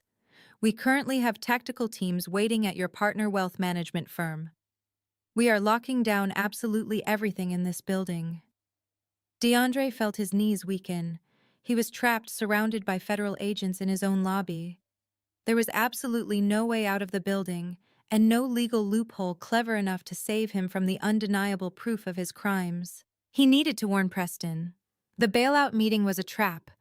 Whoever sent the anonymous tip to the federal government had perfectly timed the execution to coincide with the Harrison Global signing ceremony. DeAndre desperately reached back into his pocket and pulled out his phone, his fingers shaking uncontrollably. He bypassed the security screen and hit Preston's speed dial. The line began to ring. 10 miles away, the oblivious vice president strode confidently through the pristine glass doors of Harrison Global headquarters. Preston ignored the buzzing phone in his pocket, assuming it was Camille complaining about her shopping trip. He flashed his most arrogant smile at the security desk, unaware that his entire world was collapsing behind him. Preston stepped smoothly into the private executive elevator leading to the highest floor. As the heavy steel doors slid shut, sealing him inside the luxury cabin, the cell signal dropped entirely, leaving DeAndre's frantic warning undelivered. The elevator began its rapid ascent, carrying Preston directly into the execution chamber. The heavy steel doors sealed shut, trapping Preston in a silent ascent to the pinnacle of Harrison Global headquarters. He stood beside his father, Richard, who had boarded the adjacent private elevator from the underground garage just moments prior, meeting his son in the polished marble lobby of the 60th floor. The transition from the chaotic city streets to the hushed, fiercely controlled environment of the private equity titan was jarring. The architecture itself was designed to intimidate. Soaring ceilings composed of dark obsidian slate met floor-to-ceiling glass walls that offered a vertigo-inducing view of the financial district below. There were no warm colors, no comfortable waiting areas, and absolutely no artwork to distract the eye. Every single angle of the space communicated ruthless efficiency and unlimited wealth. Preston adjusted his silk tie, feeling a sudden strange drop in his stomach. He chalked it up to the rapid elevation change, but the sheer scale of the Harrison Global operation was beginning to weigh heavily on him. Standing in this fortress of shadow and glass, he realized they were nothing but a tiny, insignificant speck of dust. A woman in a sharp charcoal uniform approached them, moving silently across the polished floor. She did not smile or offer them a polite greeting or ask how their morning was going. She merely looked at them with cold, calculated professionalism and instructed them to follow her. Richard puffed out his chest, attempting to project his usual arrogant authority, but the receptionist did not even blink. She turned sharply and led them down a long, sterile corridor lined with frosted glass walls. They were ushered into a massive executive boardroom. The space was entirely enclosed in thick, soundproof glass, featuring a long table carved from a single slab of petrified wood. There were no chairs on their side of the table, only two sleek leather stools positioned directly across from a massive, high-backed executive chair. The unspoken power dynamic was incredibly clear. They were not here as equal partners. They were here as supplicants begging for a financial lifeline. The receptionist informed them the executive review committee would arrive shortly. She turned on her heel and exited the room, pulling the heavy glass door shut with a solid, definitive click. The complete silence of the room instantly swallowed them. Richard walked over to the floor-to-ceiling windows, looking out over the city with a tight, nervous smile. He clapped his hands together, rubbing his palms in eager anticipation. "We made it," Preston Richard said, his voice echoing slightly in the vast, empty space. $150 million. This changes absolutely everything for our family legacy. The old guard might look down on our aggressive strategies, but once we secure this capital infusion, nobody will ever question our supremacy again. Preston nodded, taking a seat on one of the leather stools. He placed his expensive leather briefcase on the petrified wood table, but found he could not sit still. The oppressive silence of the room was beginning to gnaw at his nerves. He kept checking his expensive watch. 10 minutes passed, then 20. The promised executive review committee had not materialized. At the 30-minute mark, the pristine illusion of their impending victory began to fracture. Richard's cell phone buzzed violently inside his tailored jacket pocket. The sudden noise was deafening in the silent boardroom. Richard pulled the device out, frowning at the screen. He swiped to decline the call, but the phone immediately began vibrating again. He let out an irritated sigh and looked at the barrage of frantic text messages flooding his notification screen. It was Beatrice. She was sending dozens of messages in rapid succession. The preview text on the locked screen displayed chaotic, fragmented sentences demanding immediate attention. Richard caught glimpses of words like declined cards, humiliated, completely cut off, and fix this right now. Preston watched his father face contort with a mixture of confusion and intense irritation. "What is it?" Preston asked, shifting uncomfortably on his stool. "Is DeAndre trying to get through with a last-minute legal amendment?" Richard scowled, pressing the power button on his phone to silence the relentless buzzing entirely. "It is just your mother," Richard replied, shoving the phone back into his pocket with a dismissive gesture. "She is having some sort of dramatic meltdown at a boutique. Apparently, there is a temporary fraud hold on the corporate accounts, and she is throwing a tantrum because her black card was declined. It is incredibly bad timing, but it is nothing we need to worry about right now. DeAndre will handle the bank authorization. We cannot afford to be distracted." Preston felt a brief flash of unease, remembering the strange drop in cell service right before he entered the elevator. He wondered if DeAndre was actually handling the situation or if something else had triggered the sudden financial blockage. But he pushed the thought away, burying it under his towering ego. His father was right. A minor banking glitch was entirely irrelevant when they were moments away from securing a $150 million bailout. 45 minutes had now passed since they were escorted into the glass boardroom. Richard paced the length of the room, his expensive shoes clicking sharply against the dark slate floor. He checked his watch for the dozenth time. "They are making us sweat," Richard muttered. "It is a classic power play." Suddenly, the heavy double doors swung open. Purposeful footsteps echoed down the corridor. The thick glass door was pushed open by a guard. A team of 5 elite corporate lawyers filed inside, moving with predatory precision, carrying thick manila folders sealed with red federal security tape. They simply stared at Richard and Preston with clinical hostility. Then the final figure stepped through the heavy oak doors. A woman dressed in a sharp, dark, bespoke charcoal suit walked purposefully toward the massive, high-backed executive chair. Preston kept his head bowed. He was obsessively reviewing the final projections on his legal pad, refusing to let the intimidating atmosphere break his concentration. He needed this pitch to be absolutely flawless.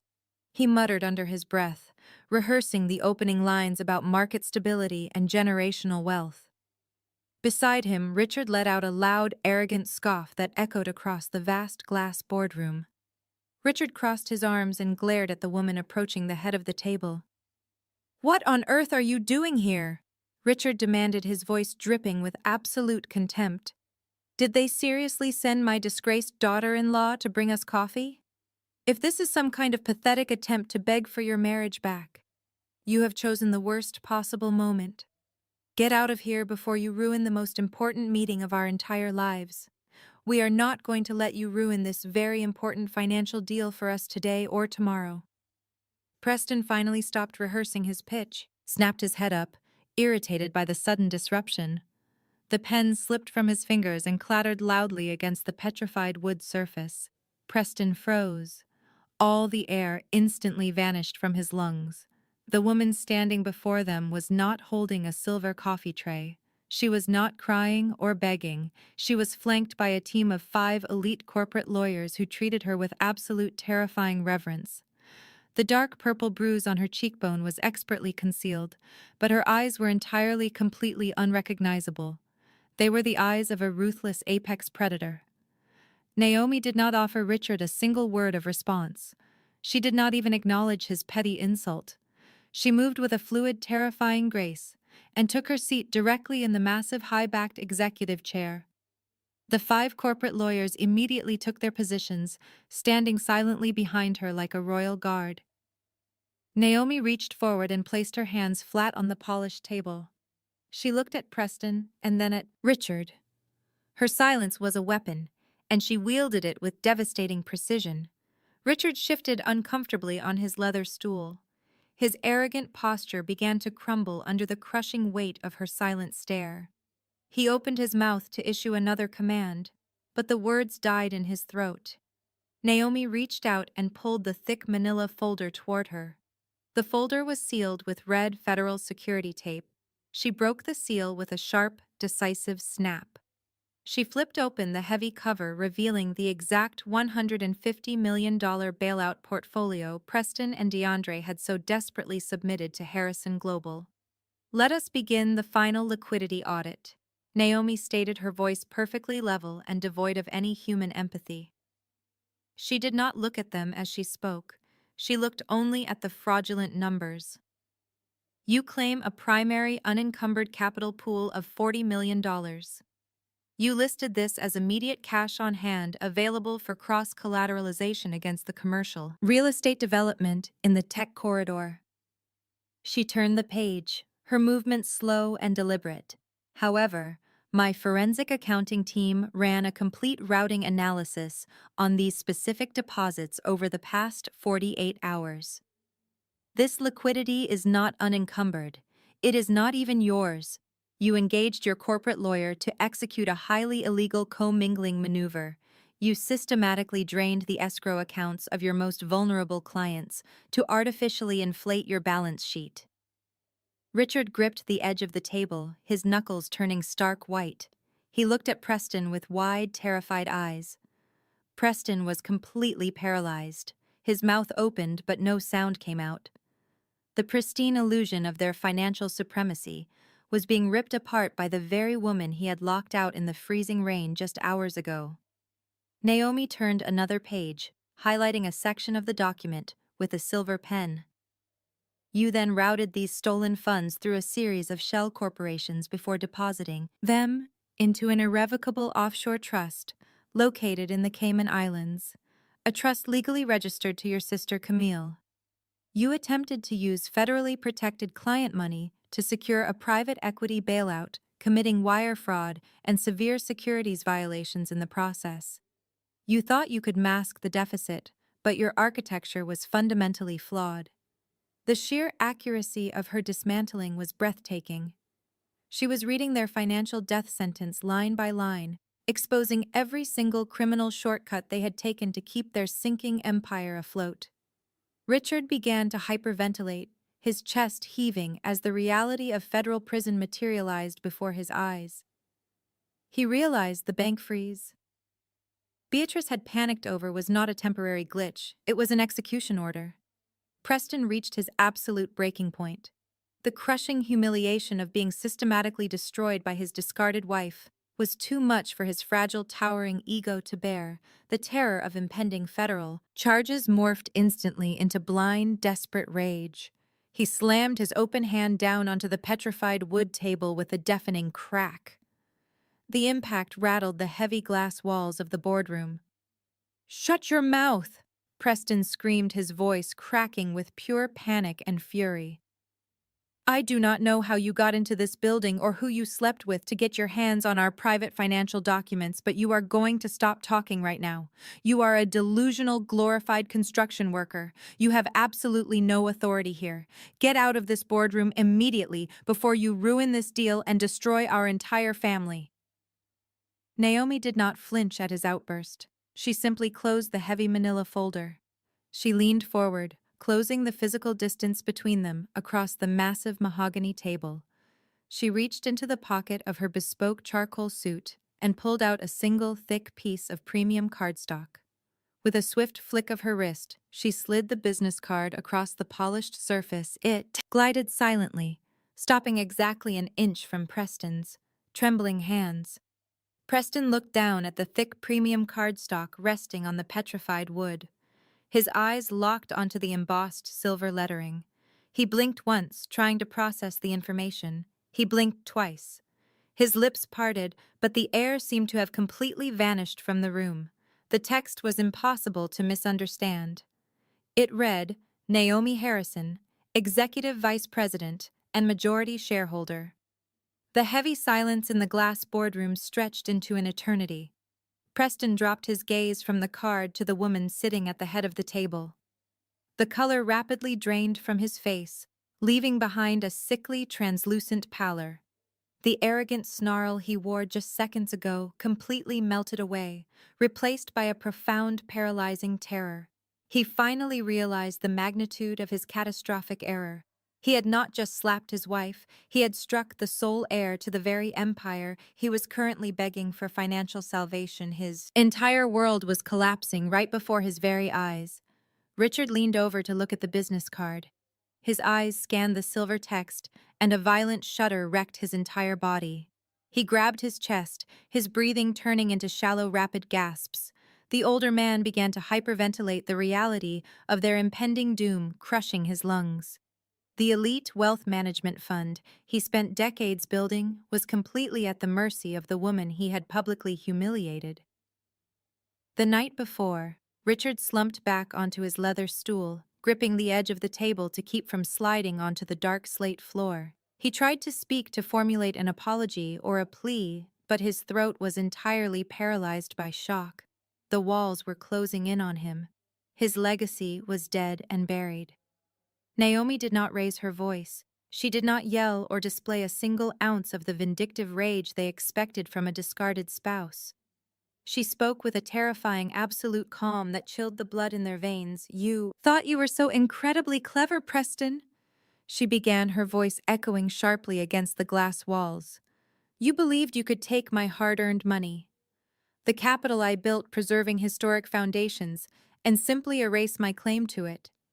You allowed your corporate lawyer to funnel my savings into an offshore trust, bearing your sister's name. You looked me in the eye while taking my money to plug the holes in your sinking ship. And when I dared to speak the truth at your precious anniversary gala, you struck me and locked me out in the freezing rain. You treated me like absolute garbage." Preston began to tremble uncontrollably. His hands shook so violently they rattled against the table. Naomi leaned slightly forward, locking her dark eyes onto his panicked gaze. "But my money was not enough to save you," she continued, her tone clinical and devastating. "When my capital failed to cover your massive leverage, you turned to your own clients. You raided the pension funds of hardworking teachers. You drained the escrow accounts of elderly investors who trusted your family legacy with their life savings. You stole from vulnerable people to artificially inflate your balance sheet in a desperate bid to qualify for this exact bailout. You thought you could commit federal wire fraud and hide it behind aggressive legal posturing.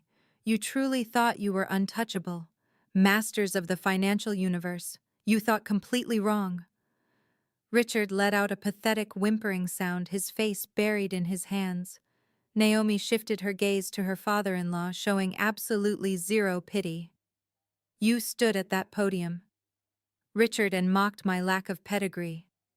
You called me a charity case. You boasted about your superior bloodline while actively committing severe financial crimes to maintain the illusion of your wealth. You desperately wanted to enter the realm of true global power. Well, Richard, you have finally arrived. Welcome to Harrison Global. I hope you truly enjoy the view." Preston opened his mouth, a desperate plea forming on his lips. "Naomi, please." He choked out, his voice cracking with absolute desperation. "We can fix this terrible error. I can explain the restructuring. It was all legal strategy, I swear to you. We can make you whole again. We can restore everything. We are still legally married. I truly love you. Naomi." Naomi smiled, a cold, empty expression that offered zero salvation. "There is no making me whole, Preston," she stated softly, "because there is nothing left of your firm to salvage. I am not here to negotiate a settlement. I am here to personally oversee your financial execution. Your entire legacy dies today." Before Preston could utter another pathetic excuse, the heavy oak doors at the back of the boardroom burst open with a violent crash. The sound shattered the tense atmosphere. DeAndre sprinted into the room, his usually immaculate appearance completely destroyed. The corporate lawyer was sweating profusely, his tailored suit jacket flying open and his tie hanging loose around his neck. He was clutching his encrypted smartphone, breathing heavily from a dead sprint. His eyes were wide with pure, unadulterated terror. He had run all the way from the lobby. "Preston, we are finished!" DeAndre shouted, his voice echoing with panic, completely ignoring the other people in the room. "The federal auditors are in the lobby right now. The Securities and Exchange Commission just froze every single asset we possess. They have the offshore routing numbers. They know all about the Cayman Islands Trust. We are facing federal indictments by noon. We need to surrender immediately." DeAndre took 2 more steps toward the table and suddenly stopped dead in his tracks. His frantic eyes finally registered the imposing woman sitting confidently in the massive, high-backed executive chair at the head of the mahogany table. The breath caught in his throat as the absolute realization struck him. He knew exactly what this meant. He realized he had walked directly into a perfectly orchestrated trap and was ruined. DeAndre stood frozen in the doorway, his chest heaving as he stared at the woman he had evicted just 48 hours ago. The sheer magnitude of his miscalculation crashed down upon him, crushing the brilliant legal mind he had always weaponized against others. He looked at Richard hyperventilating on his stool, and then at Preston, who was completely paralyzed with fear. The trap had snapped shut, and there was absolutely no escape from the glass boardroom. Naomi did not offer DeAndre a greeting. She simply shifted her gaze back to her father-in-law, Richard. The older man was struggling to draw breath, his hands clutching his chest as he watched his empire evaporate. Naomi picked up the bailout application and held it suspended over the petrified wood table. "Richard, your request for a $150 million capital injection is officially and permanently denied," Naomi stated, her voice ringing with finality. "Because your firm is massively overleveraged and entirely dependent on this specific influx of cash, you will breach your loan covenants within the hour. Your creditors have already been notified of our decision by my executive staff. You will be forced to declare Chapter 11 bankruptcy before 5 o'clock this evening. The legacy you spent your entire life building, the very same legacy you used to justify my public humiliation, is completely dead. You are financially ruined, and your name will be synonymous with catastrophic failure in this city for the next century." Richard let out a strangled gasp. He slumped forward, resting his forehead against the cold, polished table, defeated and destroyed. Naomi then turned her dark, piercing eyes toward the doorway where DeAndre remained planted. Her gaze was clinical, stripping away his expensive suit and his arrogant demeanor until nothing remained but a terrified criminal. "DeAndre, you thought you were the smartest man in any room you walked into," Naomi said. "You orchestrated the theft of my personal savings, and you built a fraudulent offshore trust to hide your extensive crimes. You threatened to bury me in endless litigation, assuming I was a helpless victim who lacked the resources to fight." DeAndre took a hesitant step forward, his expensive leather shoes feeling like lead weights. His throat was completely dry. Naomi reached to her right and picked up a thick file.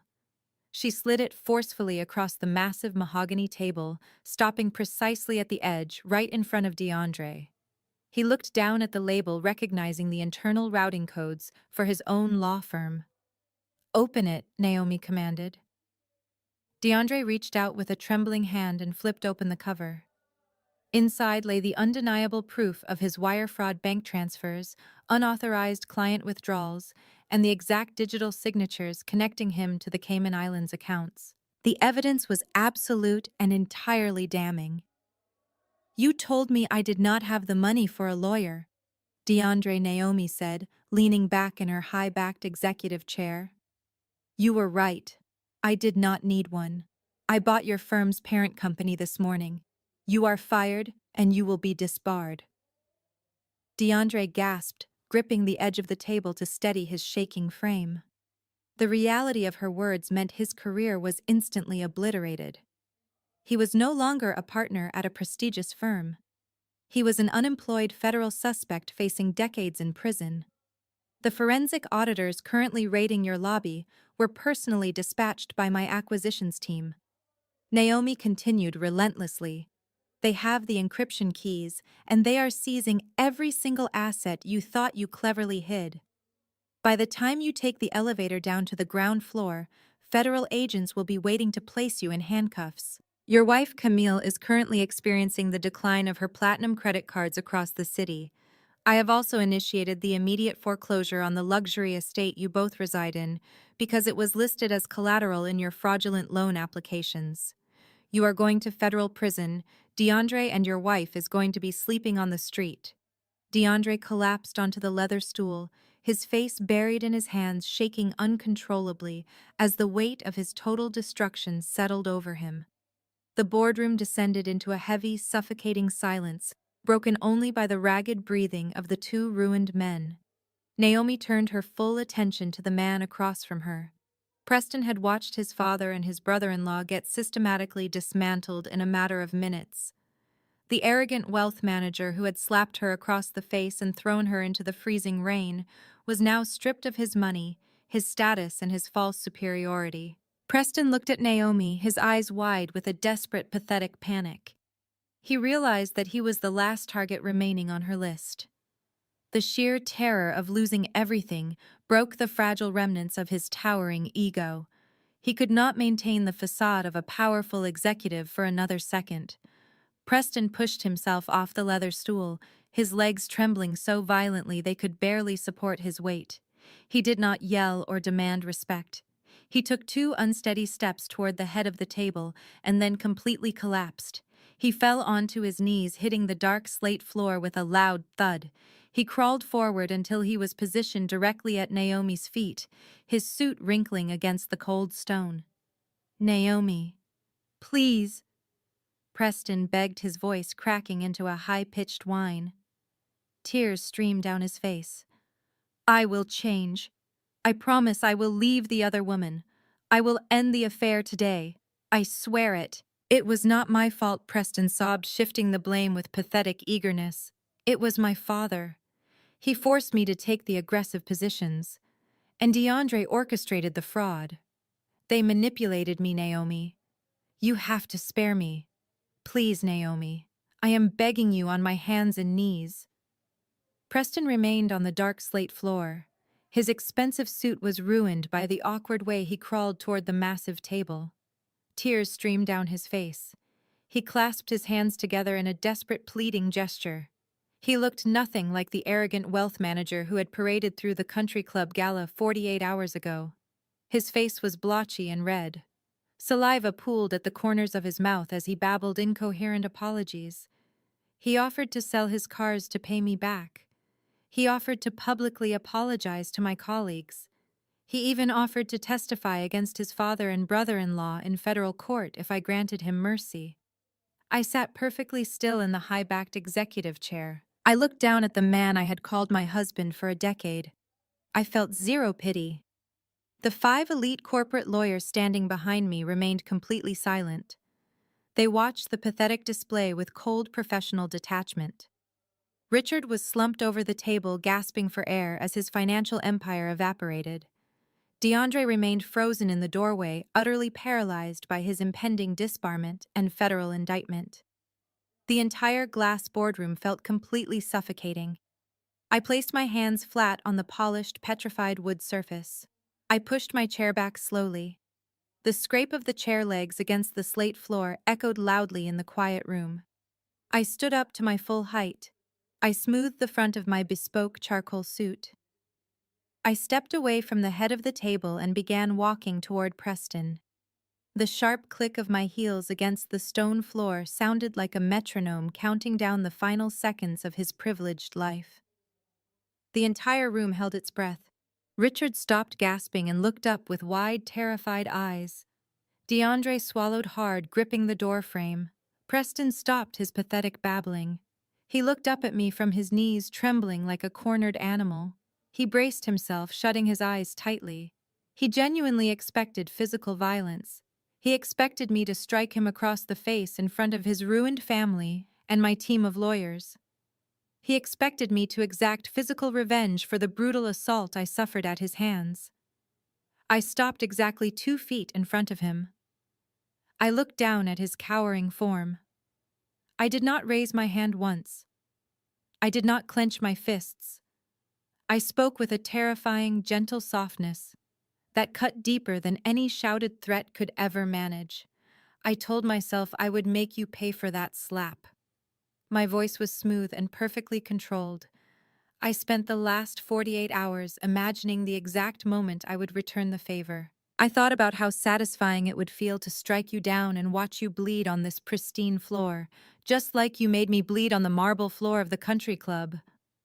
Preston kept his eyes squeezed shut, a fresh wave of tears leaking from the corners. He let out a pathetic whimper. But hitting you back would make me like you. I continued, my tone devoid of any human warmth. Striking a defenseless, pathetic creature is a complete coward's tactic. It is the action of a weak, small man who desperately needs to prove his dominance because he possesses absolutely no real power. I am not a coward, Preston, and I am certainly not weak. Therefore, I will not lay a single finger on you today. Instead, I am taking the only thing ever making you feel like a man. I turned my back on him and walked to the mahogany table. I picked up a thin black folder my lead attorney had prepared this morning. I walked back and tossed the folder onto the floor directly in front of Preston's trembling knees. The folder slid open, revealing a crisp legal document bearing the official seal of the state court. "That is your revised divorce decree," I stated, looking down at his panicked face. DeAndre was very kind to file the initial paperwork in absentia yesterday afternoon. It saved my legal team a significant amount of administrative time. However, we made a few mandatory adjustments to the asset division clauses. You see, Preston, you are not getting the $5,000 relocation fee you so generously offered me. In fact, you are not getting anything at all. Preston opened his eyes and stared at the legal document resting on the dark slate floor. He reached out with a shaking hand and pulled the pages toward his face. His eyes darted rapidly across the dense legal text, trying to comprehend the absolute financial annihilation outlined in the paragraphs. He gasped for air reading the permanent financial consequences of his devastating actions. "I stripped you of the marital home. The historic estate is my sole property. I stripped you of your vehicle collection. My team has taken physical possession of the cars. You are absorbing 100% of the massive toxic debt generated by your fraudulent real estate investments. You signed the primary loan documents using forged liquidity metrics, making you personally liable for the outstanding balances. I am leaving you with nothing but the clothes on your back and massive federal debt." Preston dropped the decree, letting out a wail of agony. He grabbed his hair, realizing he was entering a lifetime of inescapable, crippling poverty. His identity was obliterated. The heavy oak doors swung open with a crash, silencing his wailing instantly. Harrison entered the boardroom. My father wore a tailored blue suit radiating terrifying authority. He was flanked by 4 security contractors blocking the exit. Harrison walked past trembling DeAndre and hyperventilating Richard. He stopped beside me, looking down at Preston weeping on the floor. My father viewed him with absolute disgust.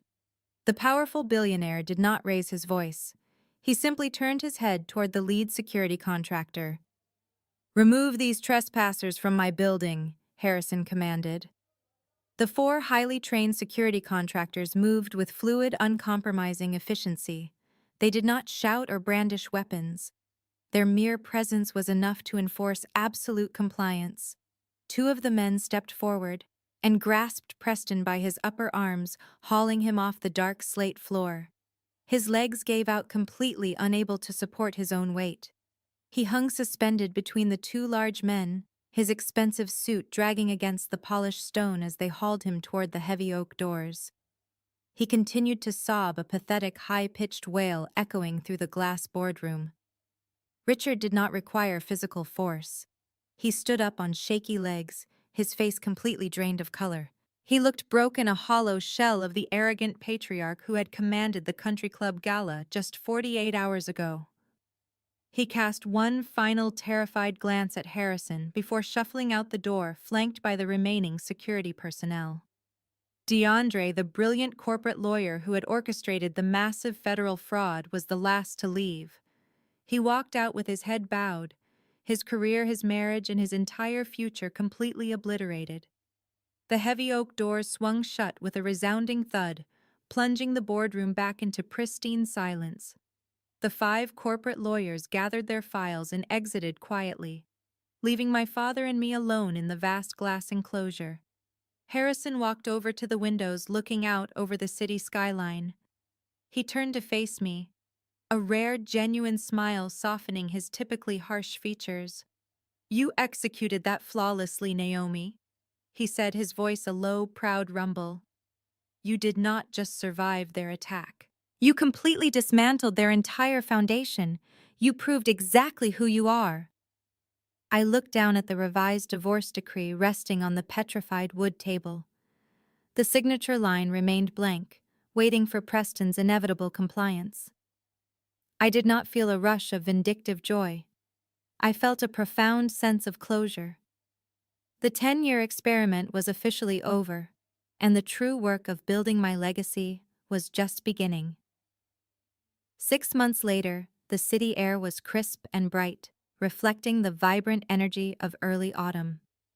I stood on the wide stone steps of a stunning Victorian mansion located in the heart of the historic district. The structure had been abandoned for over 2 decades, left to rot by developers who deemed it too expensive to salvage. I had personally overseen the meticulous restoration project, funding the entire endeavor through my own private trust. The mansion was no longer a decaying relic. It was a fully operational, state-of-the-art, transitional shelter for women escaping domestic and financial abuse. I wore a tailored emerald green suit, my hair pulled back in a sleek chignon. The dark purple bruise from the country club gala was a distant memory entirely erased by time and healing. I looked out over the crowd gathered on the manicured lawn. The local press, city officials, and dozens of community leaders were in attendance. They were here to celebrate the opening of the shelter and to acknowledge the substantial philanthropic contribution I had made. I was not hiding in the shadows anymore. I was standing firmly in the light. The contrast between my current reality and the catastrophic downfall of my former family was staggering. The financial execution I had orchestrated in the glass boardroom had proceeded with terrifying precision. DeAndre's arrogant legal maneuvering had resulted in his swift and permanent disbarment. He was currently awaiting federal trial for multiple counts of wire fraud and securities violations.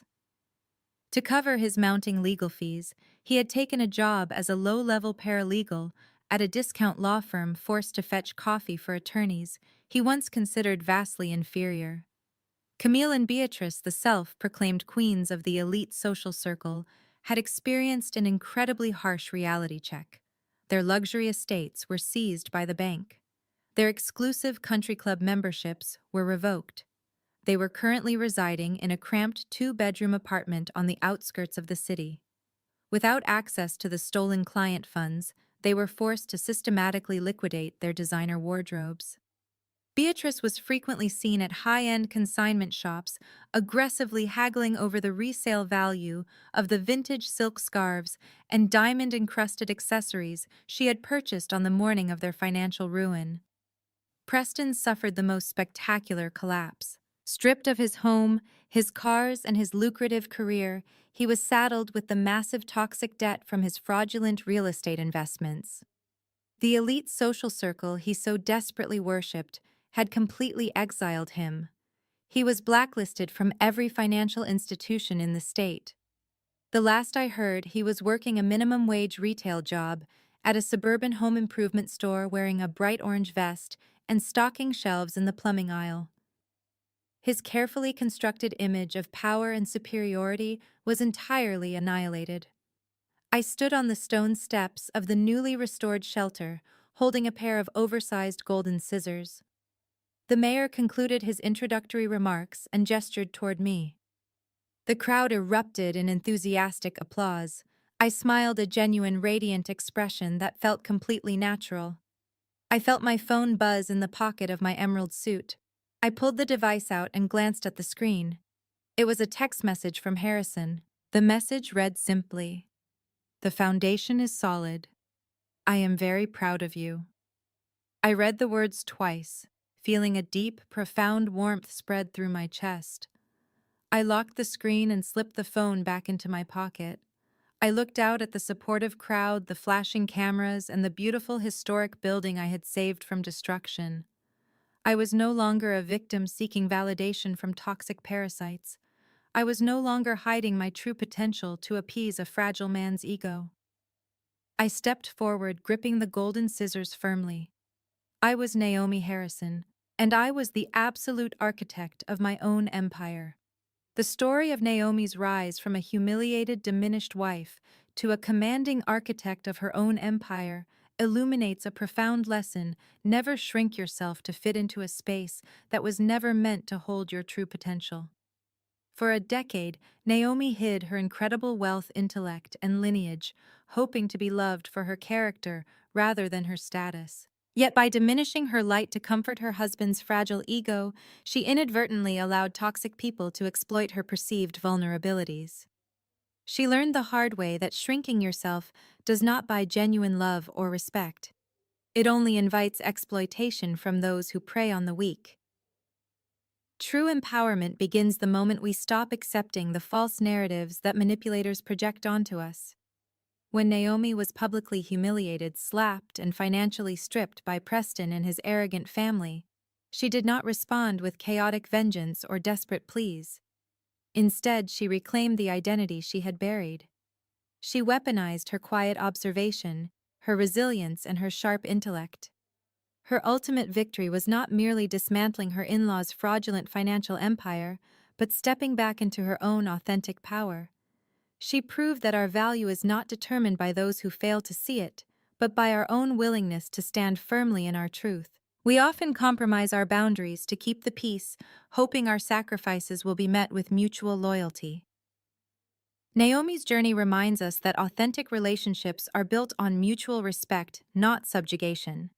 When we strip away the masks we wear to appease others, we finally discover the unshakable foundation of our own self-worth.